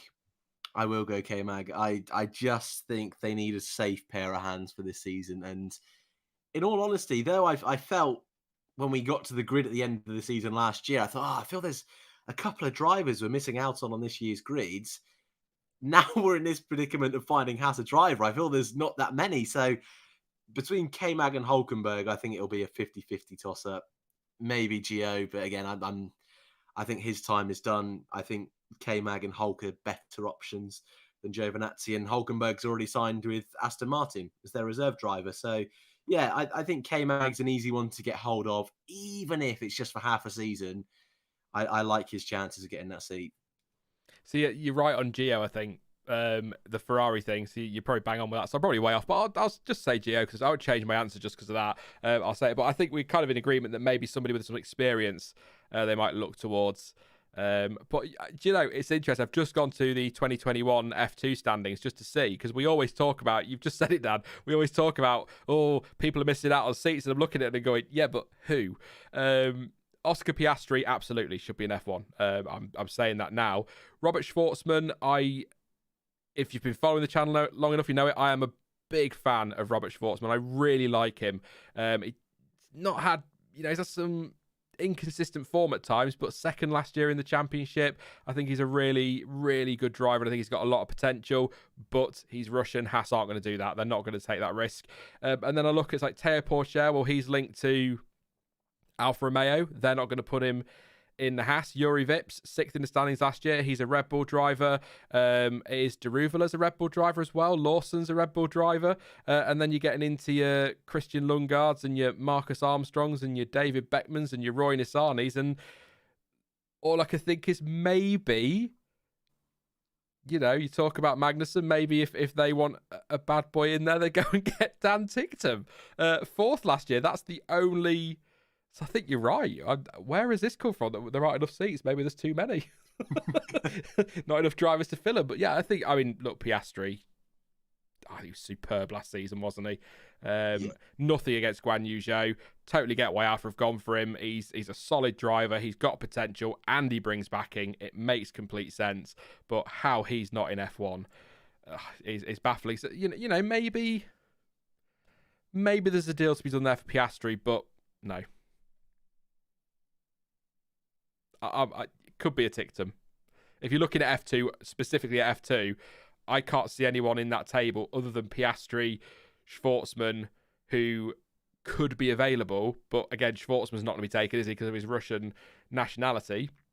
And Piastri's got Alpine ties, so then that just takes you to Dan Ticktum in 4th. Yeah. Which even then, is that enough super license points? Is it top 5 has enough? I can't remember. Because Mazepin got 5th, didn't he? Yeah. In his season, so I think it is top 5. And I think you can also take the F3 champion, but Hauger's Red Bull backed, isn't he? So I would say that's unlikely, but then we've got a Red Bull driver at Williams, so that's way too far off. Yeah, I think out of all of those, just get a deal with Piastri if you can, which again is unlikely, but then I'm sure Alpine are desperate to find him a seat, so maybe we're not giving that much credit when that would work for both teams, I think, very nicely. Do you know, I've had my rant at one person or two people in chat. I'm going to go to the positives now. You lot are bloody hilarious sometimes. Jonathan O'Keefe says Ticktum equals Turbo Mazepin. That's what I'm going to call it now, Dan Turbo Mazepin. Ticktum is Mazepin but faster, says Wing Racer 16. Absolutely. Fasters wants to know, is Mazepin out? No, it's pure speculation. It sounds as though he could well be, but in case, I'll tell you what, in case people are just coming in late, as I'm sure people drop in and out all the time with the testing streams, on specifically the Nikita Mazepin situation, Gunther Steiner said that it's something that needs to be resolved. There are governments involved and I have no power over them. Not everything depends on us here. We will need to see how the situation develops, and then has said that they'll make decisions or whatever on the title sponsorship and the driver next week. So sat here right now, it doesn't sound positive for Nikita Mazepin. It sounds as though he's probably on his way out, if we're honest. But I must stress, nothing official now. So we are just speculating about who it could be, and then coming to the conclusion we've realised there ain't many that it could be when we thought there were loads. So there you go. AC says, bring back Kimi. I think Kimi's happy in retirement already. I don't blame him at all. I'm not sure on super license points. I can never find a super license points table, no matter how hard I try. It doesn't exist. Usually end up with one from 2018. And I'm like, well, that's no use to me now, is it? And somebody will pop a link into it and go, it's here, Sean, you'll find it. But yeah. See, I enjoy ranting. I'm just responding to Kevin in chat. I enjoy ranting, Kevin, but I don't like ranting at people because people are entitled to their opinions. But I just don't like some people's attitudes over certain things, and it annoys me. So I usually keep stum. I usually keep stum on that kind of thing, but sometimes it just annoys me enough to say it. So what we got going on track? If you can pick that sentence apart, there's some words in there. A brace of personal bests come out of nowhere. Perez 120.4. Hamilton 120.4 as well. So Hamilton is 6th and Perez is in 7th at the moment. So there we go. Oh yeah, Hamilton. Sorry, I was reading it wrong. Hamilton is slightly quicker there. Yeah, so that's all that's happening really. Sainz, Hamilton's at 72. Sainz on 70 laps. Ferrari have got 114 in total. Red Bull's count is 110. So again, lots of laps on the board. Yeah, it's quiet at the moment. I didn't mean to scroll. That's apologies, but yeah, it's all about lappage. Long run pace this afternoon, like we see in testing. In practice, sorry, long run pace. There you go. And Autosport are suggesting. I'm going to read this actually directly. Sainz is pushing Hamilton for lappiest. It's a word, trust me, bro. Driver of the day. So there you go, lappiest driver of the day. The driver who completes the most laps. So I was going to come to you guys in chat for some questions. So if you've got any, throw them in. If you've already put it in, feel free to put it in again. It's not spamming. I just didn't check them. Pete says Mika Hakkinen out of his sabbatical. It's about freaking time, isn't it? About time we have Mika Hakkinen back in F1. Absolutely. Dan Philpott, surprised Sean didn't mention Stoffel Van Dorn. I did put him in there, but I just don't see that happening. I think Stoff's one of those that's had his time in F1. But you know what? If Gio gets another chance, then Stoff should get another chance. I mean, Stoff's out of a drive at the end of the season, so ooh, not a bad. Oh, you're Mercedes play interest, Dan. But then that also means De Vries is out of a drive as well. So can I be honest? No, don't say it. You'll regret it. You'll regret it. So you know what I'm going to say already. Yeah, you know what's coming. If I were picking a driver to put in my team, and I had to pick between Stoffel Van Dorn and Nick De Vries based on the here and now, I'd pick Nick De Vries. Okay. I didn't think you would say that. Okay. Stoff can be team principal. Nice. It could be my deputy team principal or something like that. But yeah, I would probably pick Nick De Vries. I think he's had a couple of moments in FE, but I think he's doing a bloody good job. I mean, he's a champion, a world champion for crying out loud. So he's doing all right. Luke Mott says, do you think Turkey will replace Russia? So we'll come to that one then. That'll be the question. We're going to do this anyway, so we may as well do it now. So Russian Grand Prix, F1 say it is impossible to hold it because of the current situation. Promoter is saying that it's suspended. Journalists and people behind the scenes are saying it's cancelled. And actually, to be fair, not just journalists. Let me see if I can find the tweets. Oh, I cannot type and stream. It's terrible. It really, really is. McLaren actually quote tweeted the statement from F1 earlier and said, McLaren Racing is in full support of F1 and the FIA's decision to remove the 2022 Russian Grand Prix from the 2022 race calendar. So clearly there is conflicting information. Promoter saying it's postponed. McLaren saying it's been removed. F1 saying it can't go ahead as things are at the moment. So we'll assume that it gets cancelled. I would be very surprised if it isn't, if I'm being quite frank. Stuart said it on Wednesday. I think he was bang on, Dan. Logistically, Turkey makes the absolute most sense. Are you expecting that is the route F1 will go down? I know we'd love to see Sepang back or somewhere like that, but are you pretty confident if and when it is formally, properly, officially cancelled, not cancelled, totally cancelled, not just suspended, that they will go with Turkey? I'm not sold. I'm not. I think because it's in September, they have a luxury of time. And I think they will wait. Because though, yes, we've been to Turkey the last couple of years and promoters have done a great job over the last couple of years of putting on Grand Prix at very short notice, geographically, I'm hoping by that time of the year, everything will be sorted. It is very close to Russia. So I'm not sure from that point of view how they would feel about hosting a race that close. So that would be my only concern on that front. Otherwise, yeah, It's a great racing venue. Again, they've done a good job over the last couple of years, putting on some great races, but also great events. I think the surface should be fine now to race on as well, which was a concern a couple of years ago. But I did love Portimao. I think they would be the two favourites because Portugal, again, isn't too far away. Has put on Grand Prix at very short notice. Is going to be able to accommodate those teams. That resurfaced as well. Portimao ready for F1, I think it was. So I think so. So they would be my top two. And yeah, I think Turkey makes the most sense, and especially if everything hopefully calms down by then. Yeah, Turkey would be the number one choice, I think. Yeah, and I'm gonna echo what Marijo says. Good point.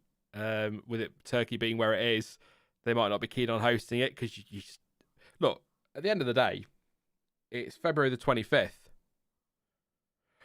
Oh shit! It's February the 25th. It's my partner's birthday today. Oh dear. Oh, am I in trouble? Nice. Oh crap. Yeah, it's February 25th today.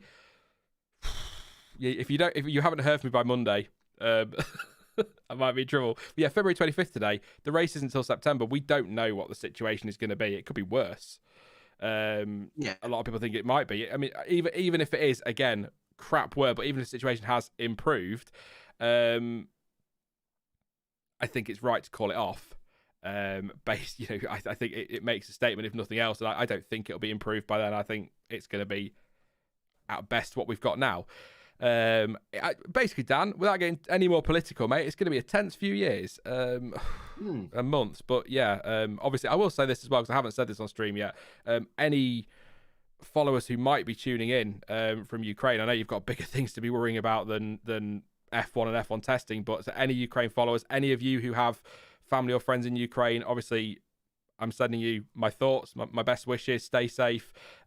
Terrible situation, terrifying situation, and I just, for all the jokes I throw about this country, sometimes I forget how privileged we are, really, where we live.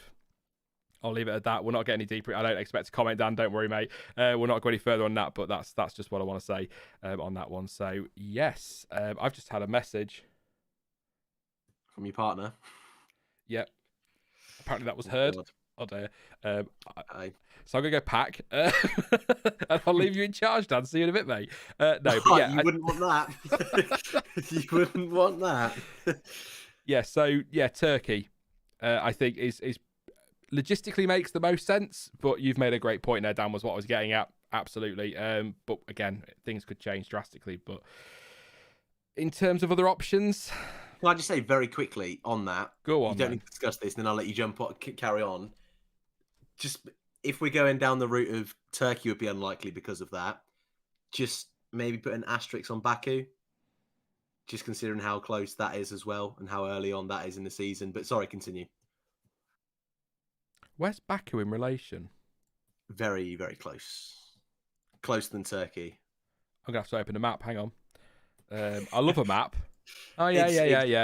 Yeah. I see. Basically on the border, but not... Kazakhstan, border of Kazakhstan, yeah. Yeah. So just put an asterisk on that, I would say, for those looking for... Oh, not cool. No, sorry. It's not at all. It's on the border with Georgia. I was looking at the wrong arrow. Sorry. Yeah, so Turkey would be of concern. See, I mean, you could... I'm just looking logistically for F1 if they're looking for the best place to go. I'm trying to help them, you know. Best place to go logistically from where they'll be. So what comes before Russia? I'm going to put the old calendar on the screen in a second so I know. So apologies. This is probably out of date now. What comes before Russia? Italy comes before Russia. So, and then it's on to Singapore. So you want to be heading east. Look at me trying to do geography. So yeah, Turkey makes sense, but you could...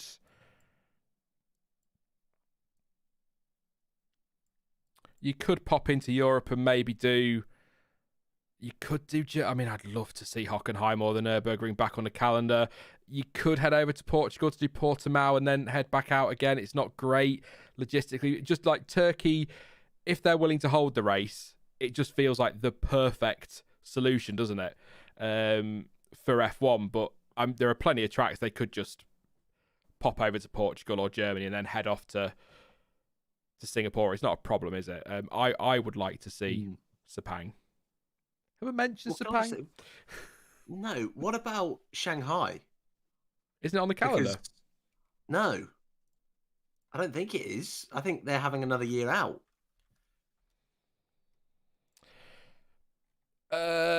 Yeah, the only thing I would say on that is it depends what they do in the coming weeks as well. True, very true. Let's just be very careful there, Dan. Let's not open that can of worms. Yeah, so, I mean, possible if you're talking, again, just purely sporting. Makes sense. You're heading that way, aren't you? So, I'd love to see that track back. I said it on, I know you like that on one. yesterday or Wednesday. Maurice is Fuji. I know you'd love Fuji back, Dan. Portimao says, Jose. What about India? Says Livo. Yep, we've just called it. I again, if you weren't with us on Wednesday or Thursday, whenever I said it, I love that first section of corners in India and the way it opens up so beautifully at what is, I think, turn 3, and it goes nice and wide like it does at Kota, where it all, lots of space, lots of different lines. Again, I've been watching 2012 back, the season, not the crap film. I've been watching 2012 back, and the move on the first lap, that battle, I think it was, between the two McLarens of Fernando Alonso down that straight out of that corner was freaking incredible. So good. That was such a good season. It really, really was. So I'd quite like that. Kailami, yeah, it'd be good to see that one. Yeah. Could do a second Australian race. Could do. I think let's just get one in for this year. It's been a couple of years, Dan. Let's not overpromise with that one. Miami Grand Prix doubleheader. Somebody chat saying there. Why can't Vietnam host, says Brick. I don't know what's going on with that one. I need to watch I never watched it, actually. I need to watch Sam's video actually on that one, so I will do. Howard says Sepang. Absolutely. We were saying yesterday, very little wrong with that track. We've got a 17th runner. Who's gone out there and popped a lap in? Who am I missing? Has Tsunoda got out there? Or is that a typo? Russell, Verstappen, Vettel, Leclerc, Hamilton, Albon, Perez, Sainz, Latifi, Ricciardo, Norris. Oh, it's 2 Sainzes. I was going to say, sorry, we just went to 17. And I was like, has Tsunoda got out there? So, yeah, there you go. Political issues, that was it. Thank you very much. Cars at Bathurst, maybe South Korea. That'd be cool. Rainbow Road, why not? Yeah, I think, again, Turkey is, let's guess what F1 are thinking if they have a first choice. Well, actually, if they have a first choice, I think I know that they prefer there wasn't a war. But you know what I mean. In terms of picking a track to replace it, first choice probably Turkey, and then I think you're looking at. I think Portimao, Turkey, and probably Nürburgring are still on the reserve list because I know there's a belief, particularly in this country, that everything's over and COVID's going to disappear now and it's all done. But in some countries, they're still following very strict protocol, so there's a possibility that some races may not happen. We don't know what's going to happen come the winter, so having those on reserve makes a lot of sense because you just got to be careful. So do you know, actually, Dan, I hope that's something F1 do keep up in the future, is having a reserve list. If that's one thing they've learned from the pandemic, it's just have a couple of contingency circuits just in case. Tracks that you say, look, if we needed you, can you step up? And then they say, yeah, let's go for it. Yeah, definitely. Because that works. I don't know about you, but I feel that worked much better than the double headers we had. Like, there was no need for the Austria double header last season.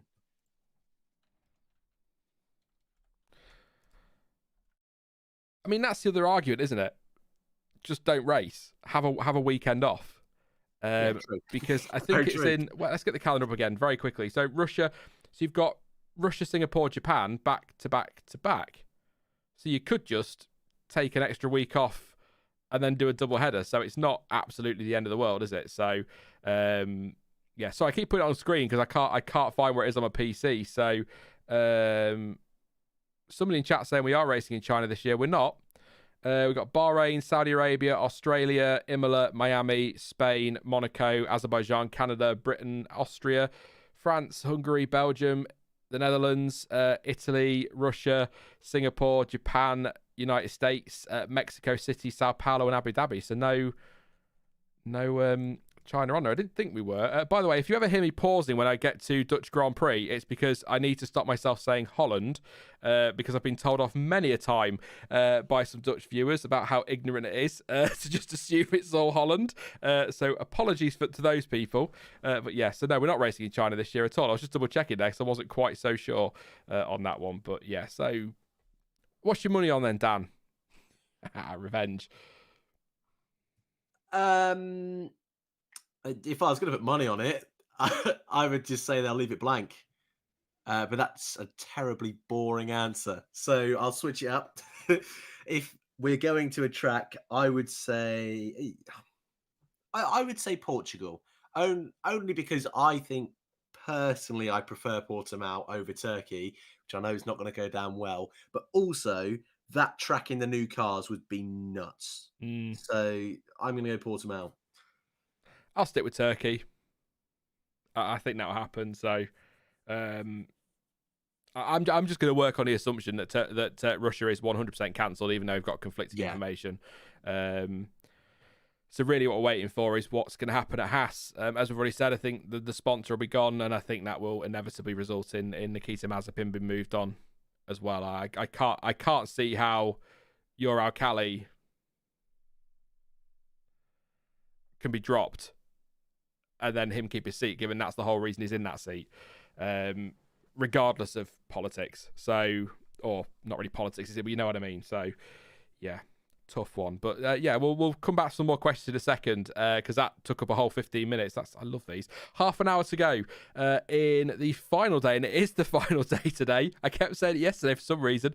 Final day of the first testing shakedown thing in Barcelona. A couple of weeks' time, we're in Bahrain, and then it's Bahrain again for an actual race, and then it's Saudi Arabia. So busy March coming up, and Drive to Survive, of course. Very exciting, I'm sure, for many of you. I'll watch it.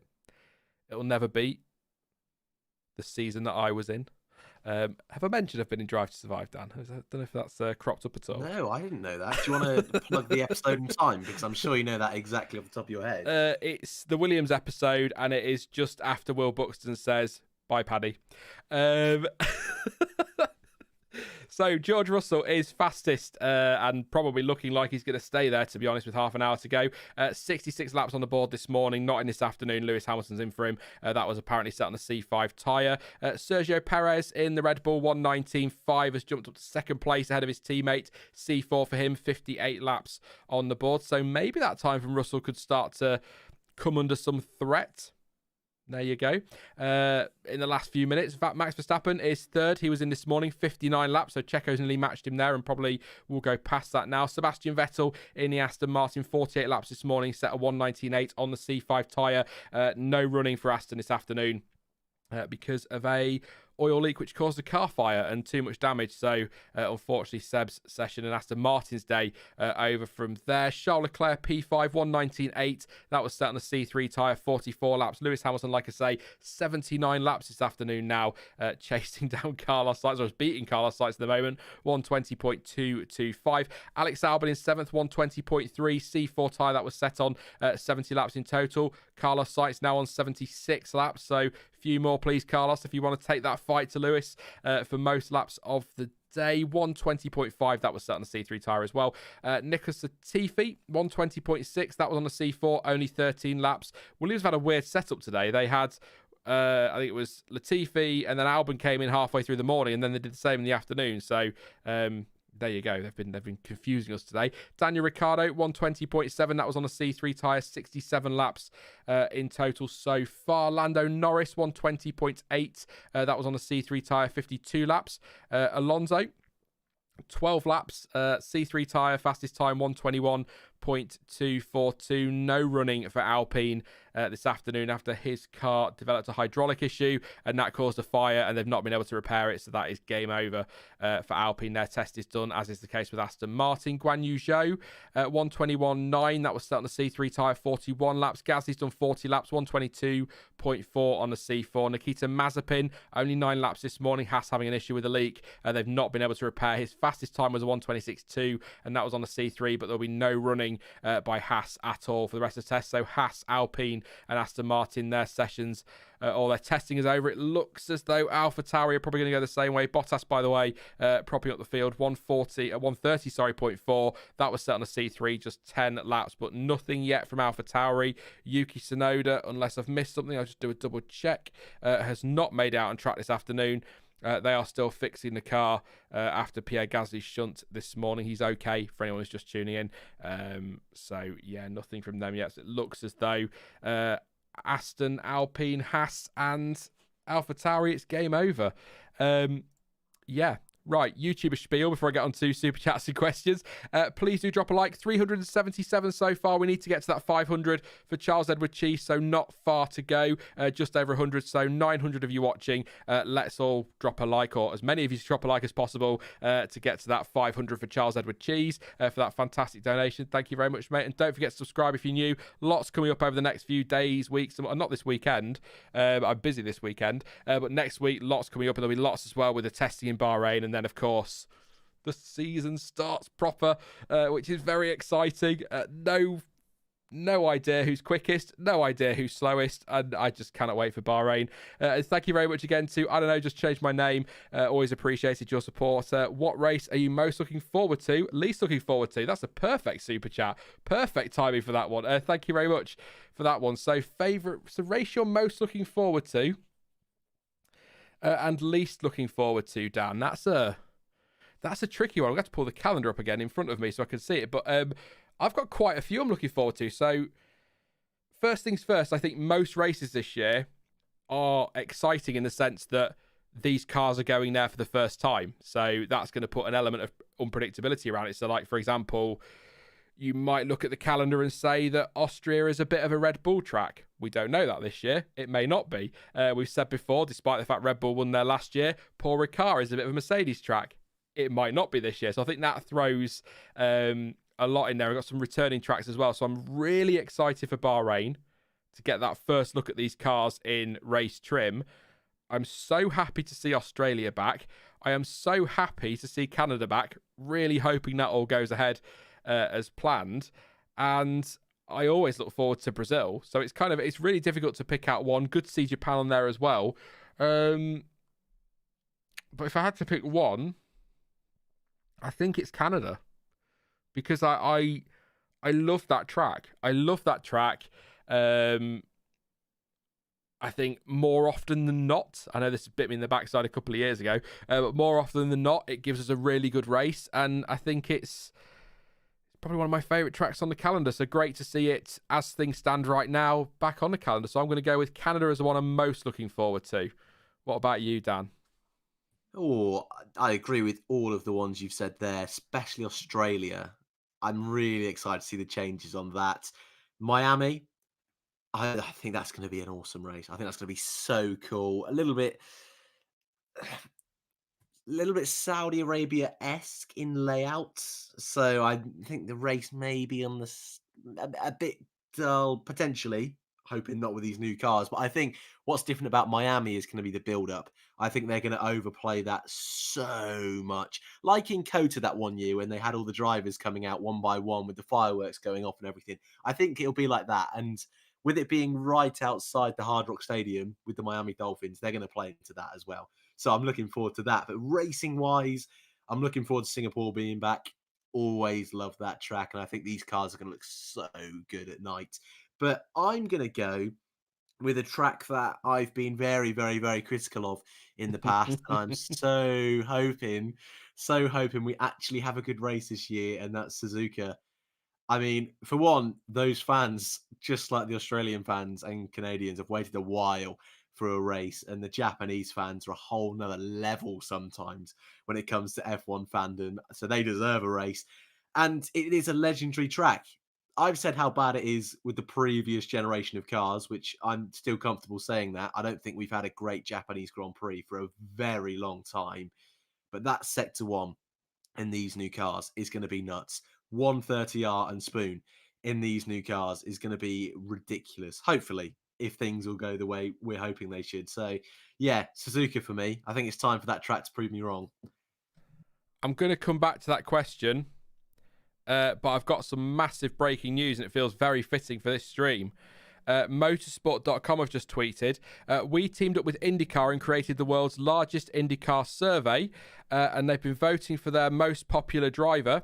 So your drivers on there. So Scott Dixon's on there, Alexander Rossi's on there, Takuma Sato's on there, Will Power's on there, Pato O'Ward is on there. But the winner, pretty solidly, was one Mr. Roman Grosjean. The most popular IndyCar driver, Dan, according to a poll run by motorsport.com. Teaming up with IndyCar, an IndyCar survey. See, that's why he should stay there. I'm not surprised, he's my boy. But that's why he should stay in IndyCar, because it was only a few years ago where everyone hated him, wanted him to leave F1. So he's in the right place, my man. So that's lovely to hear, though. That's nice. Yeah, no, nobody else on there. Oh, there are other names on there.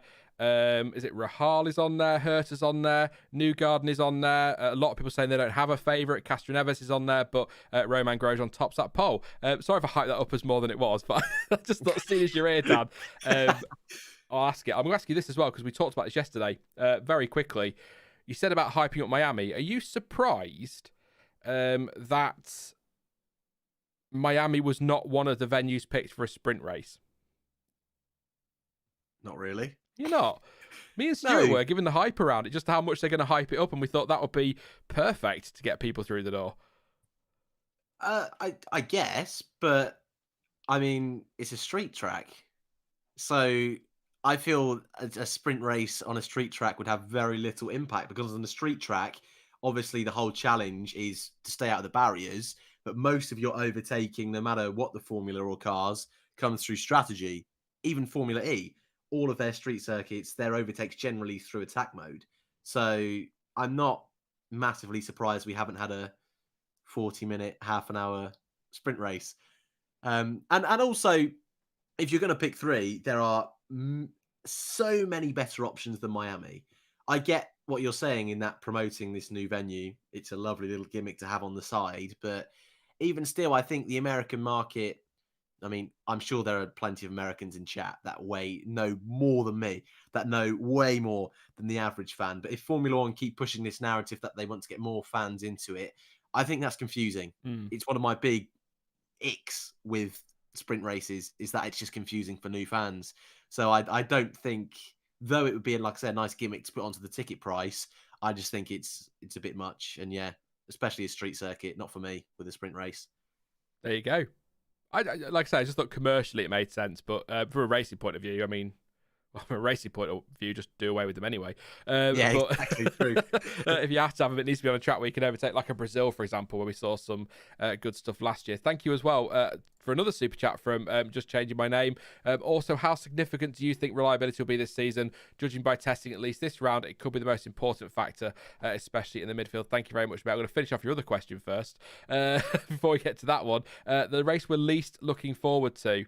I mean, my easy answer potentially is gone. I usually say Sochi because I really don't like that one. I'm not going to say Monaco because even though the racing tends to be pretty rubbish, there's something about Monaco that even though people would argue it could be the worst race of the year in terms of racing, there's still something about seeing them cars right up against the barriers, no room for a mistake. I enjoy that. So there's always that element with Monaco. So I'm probably just going to have to say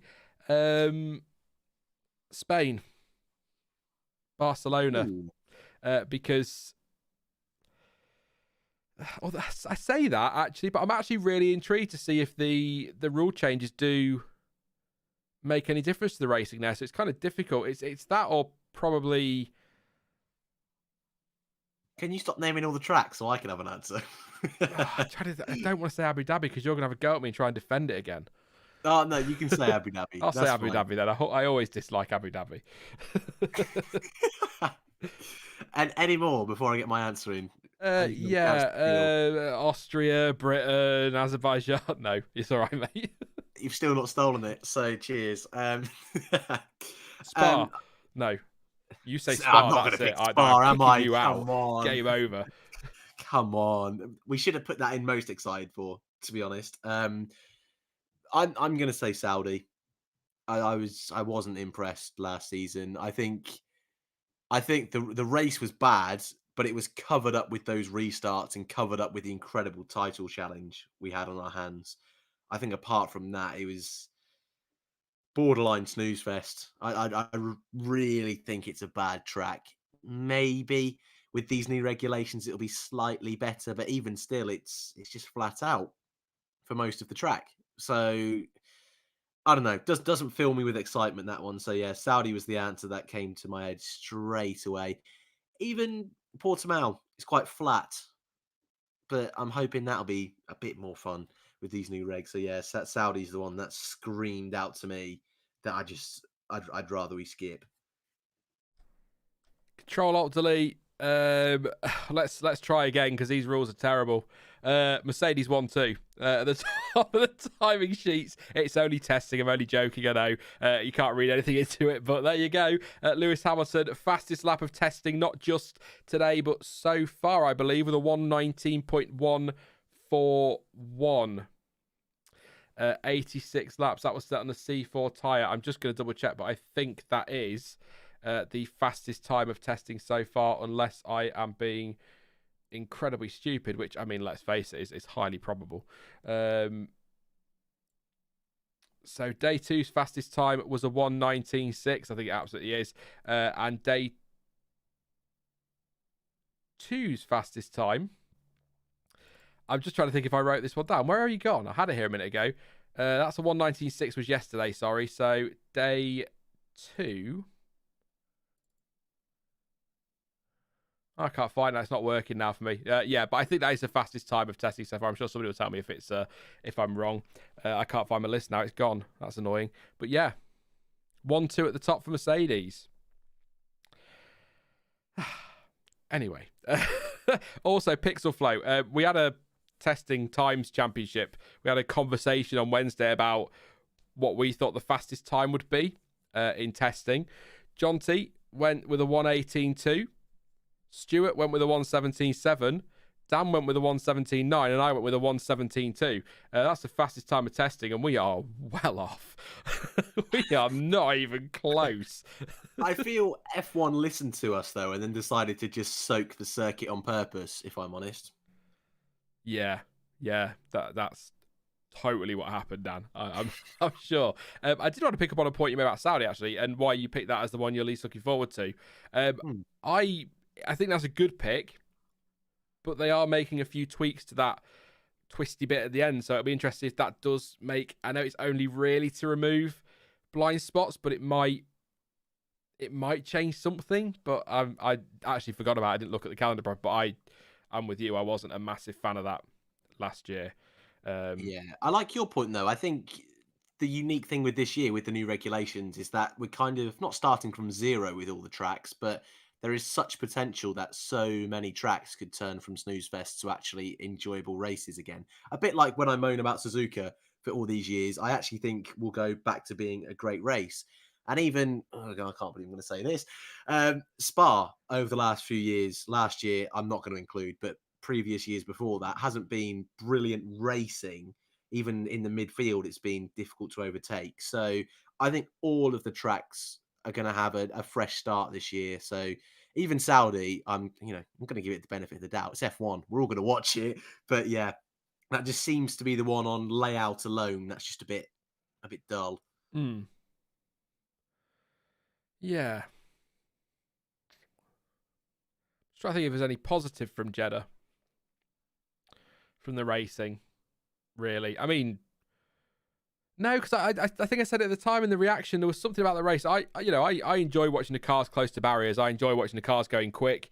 But I just felt on edge all that weekend. And I think that took a lot of the excitement out of the weekend for me, because it just always felt like we were very close to one massive accident. Airborne cars sort of thing. So I was always kind of like a little bit on edge when you sort of seeing cars coming around blind corners, and you're on board and you're almost wincing as is it going to be anything there? And it's like, yeah, I know that, your engineers should be pretty quick to tell you the slow cars on track, but that's not always the case. So it's kind of, we saw a few very close moments. So that was kind of took away from that weekend for me. But I mean, we'll see. I think, like I say, and you agree with it, new cars, it's like a reset.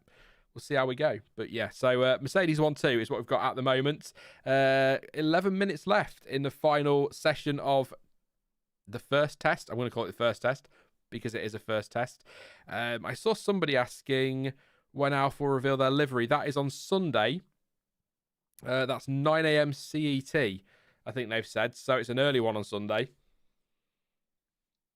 I assume it will be a version of the usual darker maroony style red and white with some navy stripes. I can't see them going with something radically different, Dan. Do you think they might go with, I mean, not quite as fluorescent orange as the McLaren seems to be. They're still calling it papaya. I'm not sure it is. But yeah, so are you expecting just an evolution of what we've seen before? Or do you think they might go bold with it being a new era?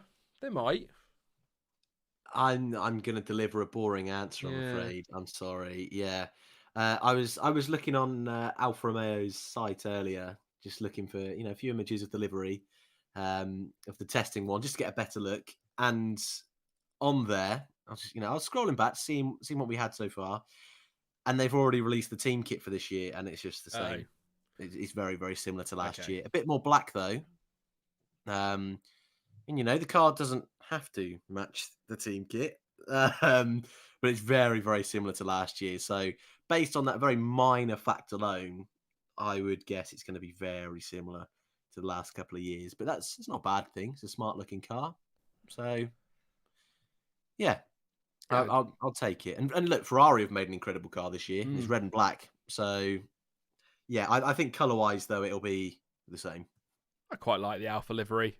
It's not. I'm not offended by it. We've had some shockers down the years, haven't we? But it's a nice livery. It's clean. So yeah. But if the team kit's already out, then that's probably what they'll go with anyway. Daniel Santos says, passing by to drop a like in the video. You guys are awesome. Thank you so much, Daniel. Thank you for the support. And yes, please do drop a like. 42 away from that 500. Let's do it. Surely there's 42 people that can bear to bring themselves to drop a like for Charles Edward Cheese to get us that 500. That would be massively appreciated. I saw somebody asking you directly a question, Dan. I'm trying to find who said it. No, it was actually a good question. Not that the other ones are terrible, but it was actually a good question, but I can't find who it was. So I remember the question, but I can't give you a shout out. So sorry, you'll know who you are.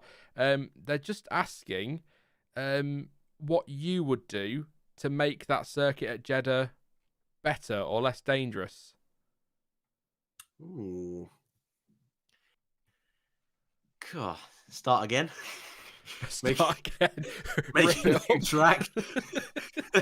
I think they need to just completely change that second sector.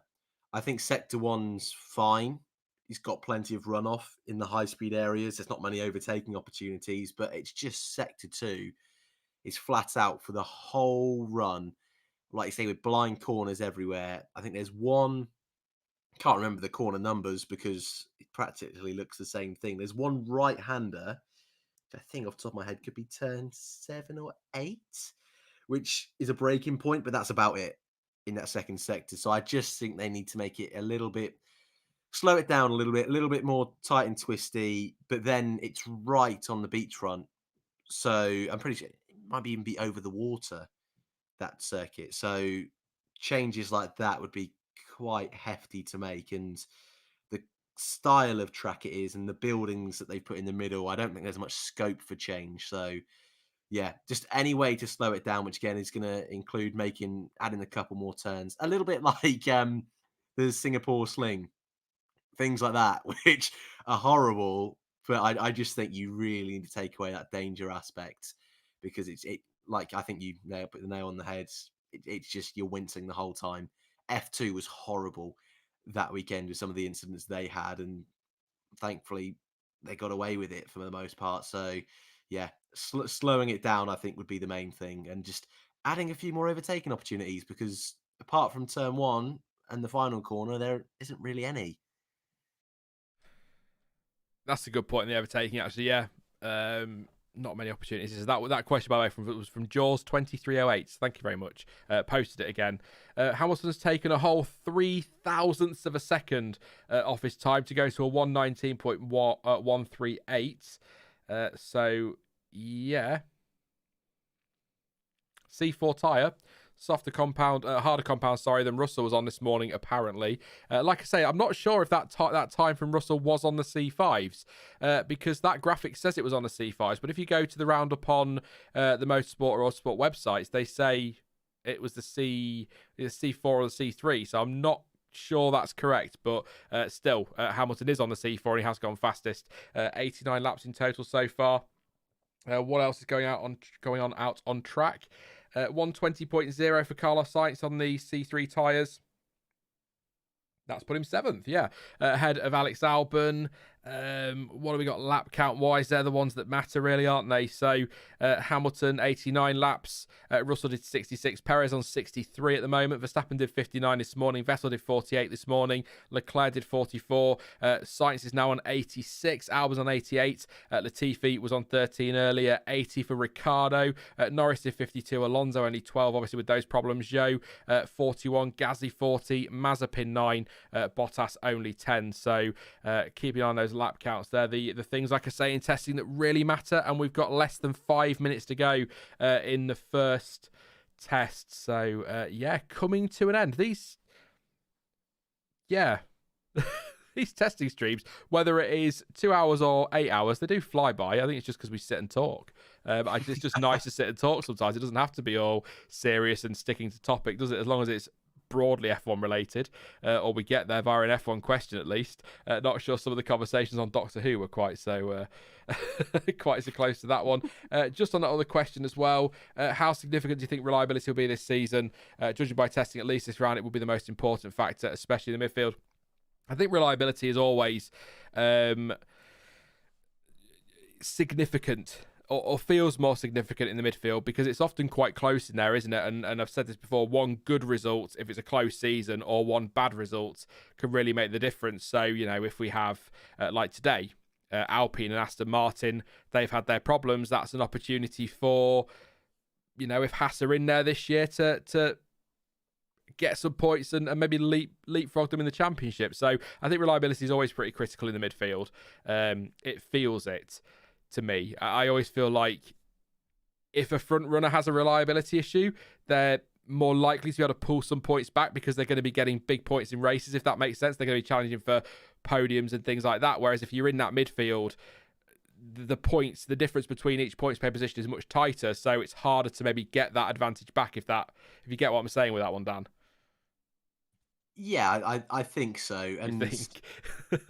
Well, I think so. I mean, you're talking nonsense, mate, but I totally get it. The only thing with the midfield is that they're not necessarily playing with as many points. But then the argument then, on the other hand, is points are more valuable. But I was going to say, I pretty much agree with everything you've just said. Last year's title fight, Hamilton and Max, very lucky to not have any reliability issues really across the season, because that could have won the championship at the end of the day. So I think it's just as important as ever. And I think I would say over the last couple of years, reliability's got a lot better. But so far, yeah, we've seen quite a few in testing. So it's going to take a while for them to get used to these new cars. There's lots of new bits they're going to be testing next time out in Bahrain in testing. And even for the first 5 or 10 rounds, they're all going to keep having new parts, B-spec cars that we spoke about before. So yeah, I think that's going to be quite a big factor this year, which I want to say it's going to be fun, because again, I feel that's not been something we've had to deal with over the last couple of years as much as we have in the past. Hamilton, by the way, was on the C5s, not the C4s. That's been updated. Just so you know. I have no idea why that accent fell out of my mouth, but it did. There you go. So Hamilton was on the C5s. Let's see what you guys... still more on topic than Sky F1 practices. Thank you, Oda. I appreciate that. I don't mind having a wander off topic onto something completely random, but I like to try and get it back to F1 as quickly. It was 30 seconds the other day on Dot 2, and it was plenty. Definitely, but that's the thing. When you're talking for 2 hours or 3 hours or 8 hours, you can't just keep talking about, oh, this car's going around slowly and they're not going at full pelt and don't read too much into the times. Clancy makes a good point actually. Whole season will be a test, so I suppose it will be a bit of a test, won't it, Dan? If you think about it, because we're going to see a lot of development, and we've said already that it's a bit of a reset this season, and we don't know what's going to happen race to race. So I suppose maybe we'll see some extra laps in practice than we might normally see, particularly earlier in the season, because they can extend testing a little bit then, can't they? Say Bahrain, for example, that first race.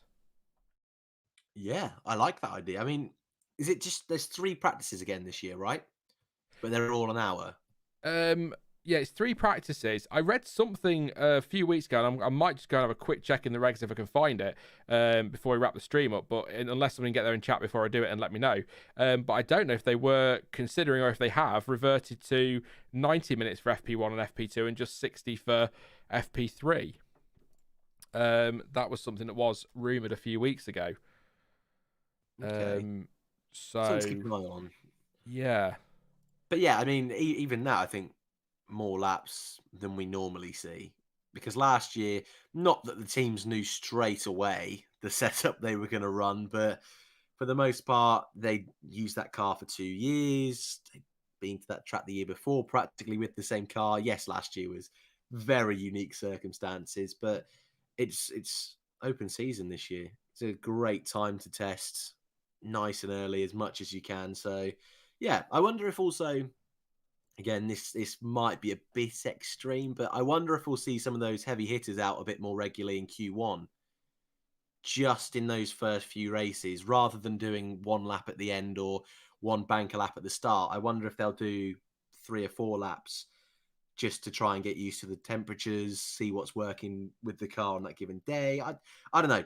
But yeah, I think you're right. There will be an increase than usual at the start of the season. Yeah, and I particularly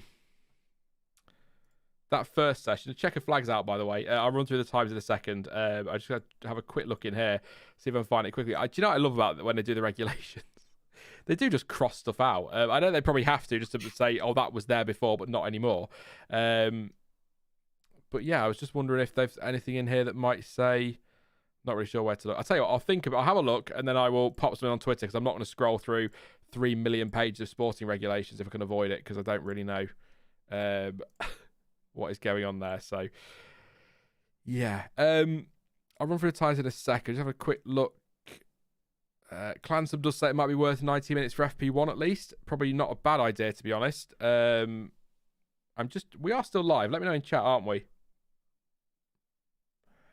I think we are. We seem to be. Yeah. Okay, that's random. Sorry. Yeah, we are. That's fine. Something wasn't right then. It just all felt a bit weird. So yeah, we are still live. So end of day 3. Apparently Hamilton was going for another fastest lap, but backed off massively, teasing us as they often do. So I'll tell you what, I'm going to pause just for 1 second.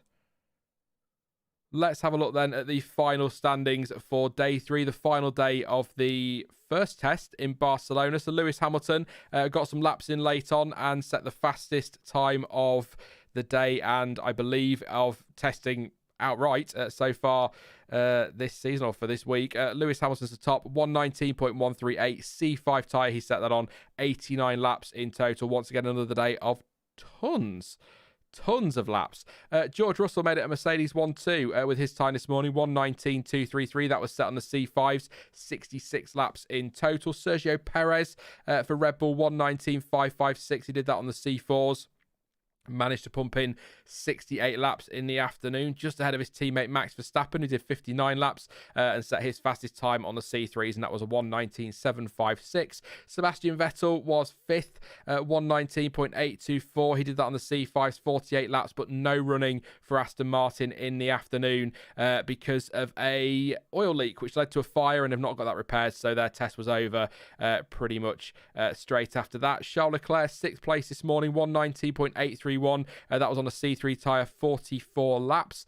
Carlos Sainz did a 120.0. That was on the C3 tyre this afternoon and did 86 laps, only 3 off Lewis Hamilton, but 2 behind Alex Albon, who pumped in 88 laps in total today.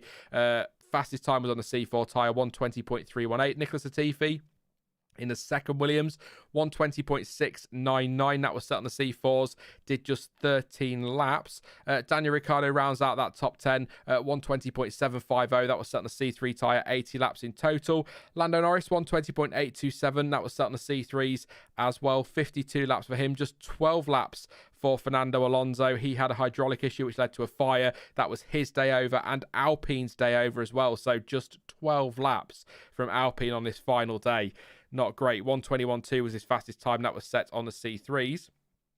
Guan Yu Zhou, 13th for Alfa Romeo. A better afternoon again for Alfa than it was a morning. Yeah, same. I'm just checking my thing from yesterday. Yeah, same as yesterday. Not many laps in the morning and quite a few in the afternoon. So good work from Zhou at 121.9 C3 tyre. Gasly's fastest time was set on the C4s as well at 122.469. 40 laps for him. Nikita Mazepin, 126.2 was his fastest. That was on the C3s. Just 9 laps for Haas. And because they had a leak and couldn't get it repaired, that is all the laps they got in today. So not good for Haas and not good for Valtteri Bottas once again. 130.4. That was his fastest time. That was on the C3 tyre. But crucially, just the 10 laps on the board. And your headlines for the day, in case you are just tuning in, a little bit of confusion. The Russian Grand Prix, F1 has said it is impossible to hold that event as things stand at the moment. However, the Sochi promoter is claiming that the race could still go ahead and is just suspended. But the talk from the teams and journalists and those who know a little bit more behind the scenes is that that race is off. So I don't want to say watch this space because it looks as though it is over for the Russian Grand Prix this year. But there is some contradiction there, which is no great surprise at all. George Russell topped the morning session today, which was red flagged like crazy. 5 red flags in total. Like I say, Fernando Alonso, hydraulic issue. Gasly, a crash, but he was okay. Zhou had a spin and a mechanical problem, so that brought out a couple of red flags by him. And Sebastian Vettel's car caught fire after a leak as well. And Haas will be reviewing their title sponsorship with Uralkali next week, and the future of driver Nikita Mazepin, with just a reminder, Gunther Steiner saying that if the team do lose their title sponsor, they will financially be okay. It won't have an impact on the team and how they're running things, so they're preparing for the season as usual. But the situation with Mazepin is that it needs to be resolved. They'll be looking at that next week with the sponsorship thing. Not everything depends on us here. This is a quote. There are governments involved and I have no power over them. We need to see also the situation, how it develops in Ukraine. So a day, as you might expect, very much dominated by some of the goings on off track in Formula One. So Russian Grand Prix looks to be cancelled. I think we can safely say it probably is. And Nikita Mazepin's future in doubt as well, and so is Haas's title sponsor. So that is the situation at the moment. If you are interested as well, some wet running this afternoon. It didn't rain, but they soaked the track during the lunch hour so Pirelli could test the intermediates and the full wets, just because they've not really had an opportunity to just yet. So some smart thinking there, definitely. So yeah. Who got the most laps in then, Dan? 94, apparently. Lewis Hamilton. Has that changed? No, it hasn't, has it? I don't know if that total's changed now. I don't know. But yeah, 94 is what he's reading at the moment. But he got a lot in sight. Yeah, 92 for Sainz, 94 for Albon. Plenty of laps on the board again. What's your standout headline then, Dan, on the spot, mate, for the on-track stuff today? You look at those times, you look at what we've talked about today. What's really jumping out at you? Oh, I feel we spoke about it right at the start. Just Alfa Romeo in general, again, having issues for the 3rd day in a row, stopping twice on track, not getting out in the afternoon. That's a big one, because I think coming into today, they were the team that needed to get laps in. Haas as well, but not quite on the level as Alfa Romeo, and it's just gone wrong again. So yeah, Alfa for me is the big one from today. Chat just saying it's jumped up from 89 laps. It was 89 laps, wasn't it? So maybe either that was a mistake when I read through the time. So I'll fly through it against not the time, just the laps. So 94 for Hamilton, 66 for Russell, 74 Perez, 59 Verstappen, 48 Vettel, 44 Leclerc, Sainz 92, Albon 94, 13 Latifi, 86 Ricciardo, 52 Norris, 12 Alonso, 41 Zhou, Gasly 40, Mazepin 9, Bottas 10. That might change back again. It might be that it just hadn't updated. It could even be that they've done a few practice starts and gone round. So that could be that one as well. But lots of laps. I think actually, to be fair, Dan, I keep saying it, but I think that is the headline from testing, isn't it? It's really as a whole with the on-track stuff is lots of laps for everybody except for Alfa Romeo, really. So I think you are absolutely bang on with your assessment there and the big question marks and concerns around that team. I hope they don't end up down the back. It is very early days. We don't know. They might have a lot of pace in that car, and I hope that the reliability issues we saw today aren't something we see much more of for anybody. But I think if I look at that, and I'm going to stand by what I said at the start of the stream, I still think Ferrari look not necessarily a team to beat, but if we had a team to beat in testing, I would say it's Ferrari. I think they look very, very good. I think McLaren look good. Mercedes have really pumped in the laps today as well, which I feel like they needed. They'd had a bit of a up and down day yesterday, but I think they're looking good. But out of the teams towards the back, I do worry about Alpha. I know we shouldn't look at this leaderboard and take anything from it at all. We shouldn't be, but you know, Bottas down there today, 16th, 10 laps, it sticks out like a sore thumb. So does Mazepin on 9. And I think, sorry, I'm trying for my table. There we go. Just coming into today. I mean, today's prior, so this is the end of day 2. Total laps for the teams. Alfa Romeo had only done 124 and Haas 151. So, I mean, that's a fair way off. Red Bull in 8th was 225 and Ferrari at the top were 303. And of course, that's going to change again in a minute when the laps get added to the table. So,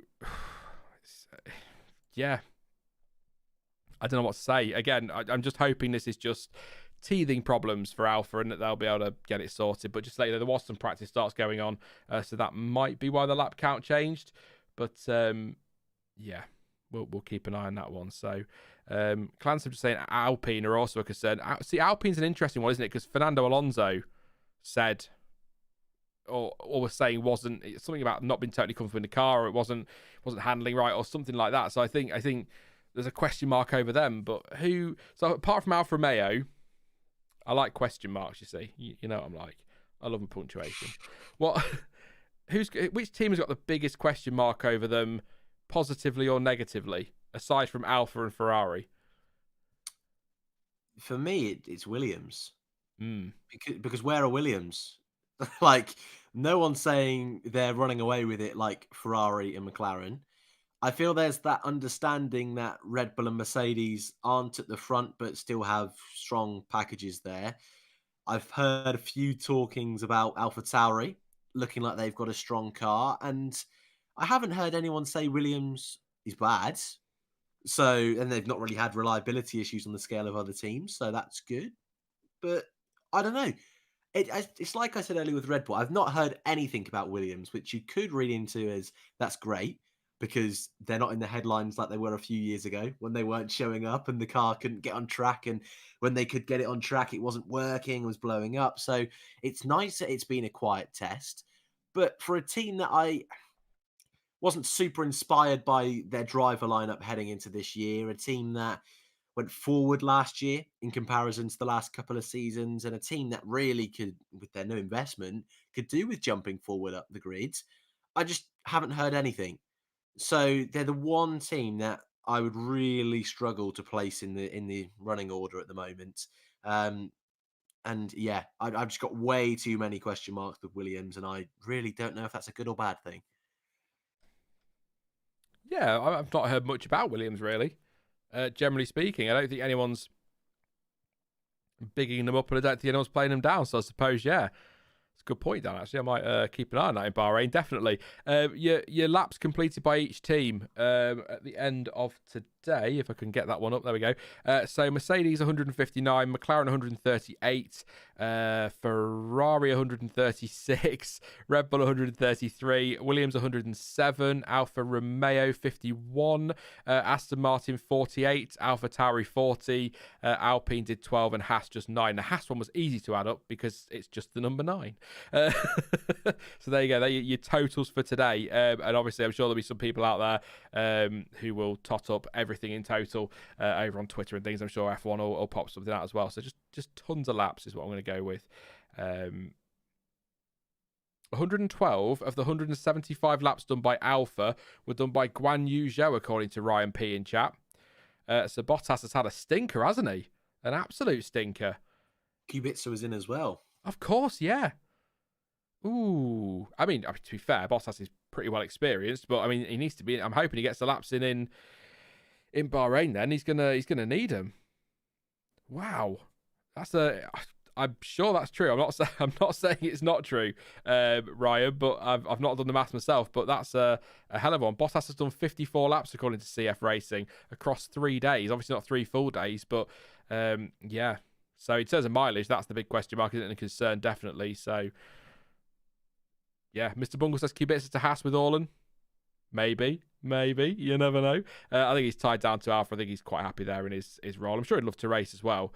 Definitely. So yeah. Yeah, he did all right last season when he replaced Raikkonen.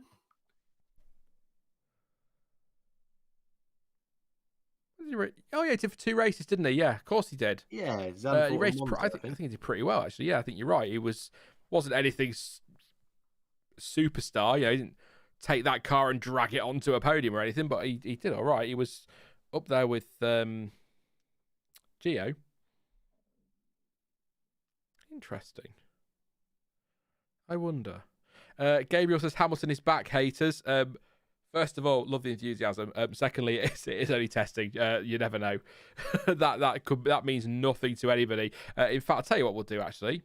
2021 Spanish Grand Prix, obviously with the usual caveat that it's a completely different time of year and different fuel loads and all of that. So the pole time last year was a 1:16.7.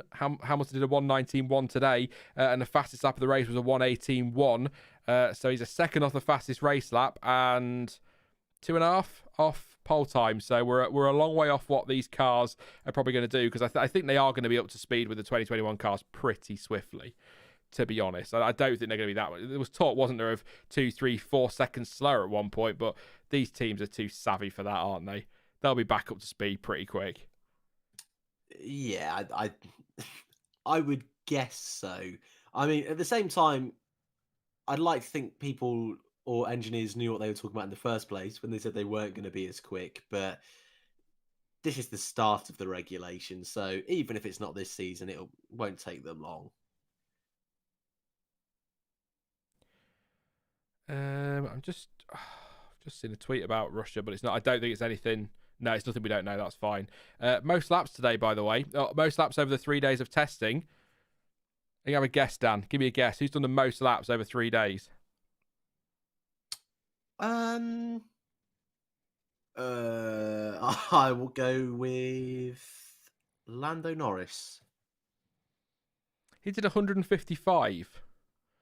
The most laps is Carlos Sainz, 236. Oh, I believe, if I've updated the thing right. It's around there, 230 something. Standout names on there. Ricardo did 212. Leclerc sort of down the list on 203. Seb Vettel 174. At the bottom, Robert Kubica 9. Valtteri Bottas 54. Mick Schumacher's done 89 laps. Given the problems Haas have had, that's not actually too bad, is it, from Mick? 71 for Nikita as well, so that's not horrendous. And yeah, Max Verstappen did the most for Red Bull, like I say, 206.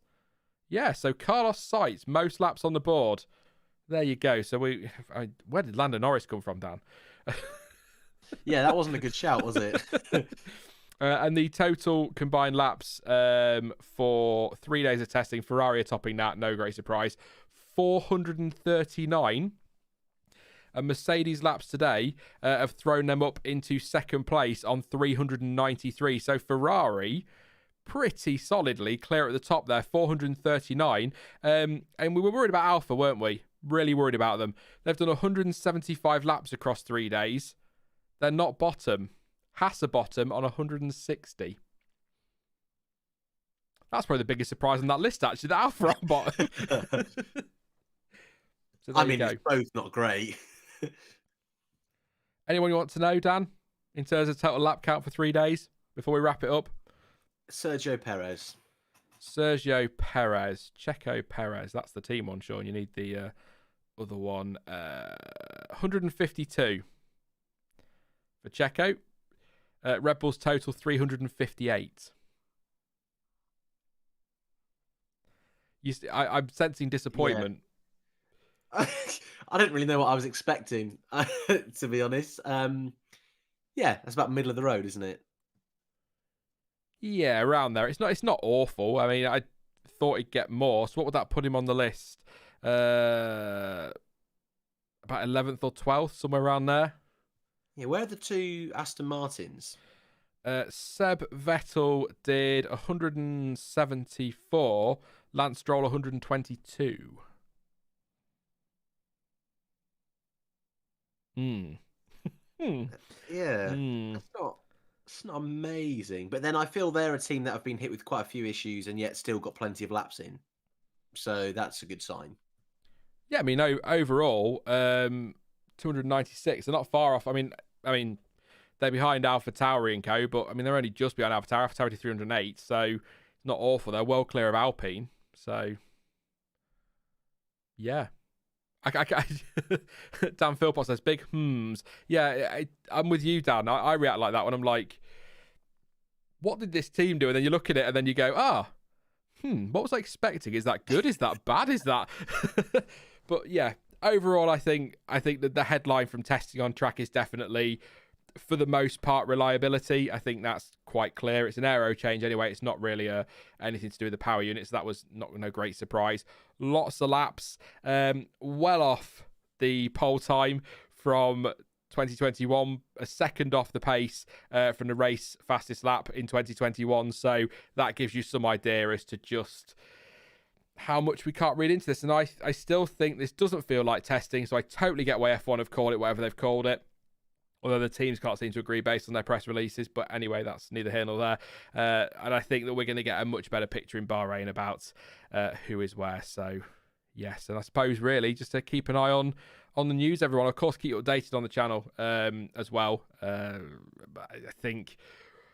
don't know if we'll get any news from Haas next week, but I imagine they won't leave it too long before they have to say something. So keep an eye on that one. But yeah, that's it then, Dan. We'll wrap it up there, mate. A few minutes early, but we started half an hour earlier than we did on Wednesday, so why not?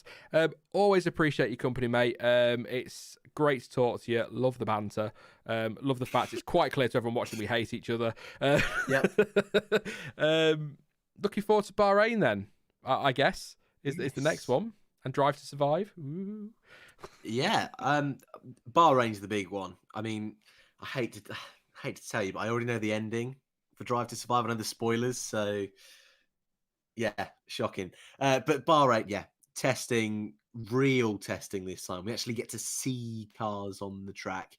Looking forward to that. And then, yeah, racing only 3 weekends away. That's bonkers. Cannot wait. So thanks for having me, buddy. I've really enjoyed this week. And fingers crossed next week, or testing is just as fun. I feel like that was a dad joke in there. No? Oh, no, the ending to the season. It's worse than my dad when we were in London. We went to the Titanic exhibition that they've got on there at the minute. And he turned to me when we were on the way and he went, "Oh, spoiler alert, it sings." It's like, oh, shut up, Dad. Anyway, yeah. Let's just go. Thank you very much, mate. I know you've got to fly off, so you don't need to hang about in waiting or anything, but I'll say bye to you now and thank you for this week, and we'll maybe catch up again for testing, if not before. Awesome. Cheers, man. See you later, chat. Bye. Bye. Yep, thanks to Dan. Thank you as well to all of you guys for tuning in. He does make me laugh, that guy. He really, really does. Yes, that is it for this stream. I will be back next week with content. There'll still be videos between now and Bahrain. Super quickly, just for anyone tuning in. Hamilton, Russell, Perez, Verstappen, Vettel, Leclerc, Sainz, Albon, Latifi, Ricciardo are your top 10. Most laps of the day. I mean, I don't think that's correct, but I think Hamilton did 89. And they've done some practice starts as well, so that's maybe why that's racked up a little bit. So lots of laps, long way off on lap times, but I think it's fair to say all of that action today on track has, or this week, has certainly whet the appetite for F1 in 2022. How good do these cars look? I am so excited for Bahrain. So yes, like I say, I will be back next week. There will be content next week, and of course I will be live for all 3 days of the Bahrain test, 8-hour days as we always do for the main official test. I'll have to get some guests sorted for that one, so looking forward to that. Get ready for lots to talk about pot noodles, Doctor Who, and anything but F1, as well as updates through the day. Please do drop a like, always appreciate it. We got to 583 in the end. Let's see if we can get that over 600. We've only got 17 to go, so just 17 of you pop a like, always appreciated. Please do subscribe as well if you're new. Like I say, lots of content coming up. Thank you to everybody for your super chats tonight and for your involvement in chat this week. It's been great to see so many of you joining us. It's always nice to chat to you. So yes, you can follow me on social media as well. All the links you need for that are in the description down below. I'm going to go now and get told off for forgetting what day it was. If you haven't heard from me by next week, then please come and help me. But as ever, thank you for watching. I've been Sean. This has been the F1 Word. And until next time, goodbye.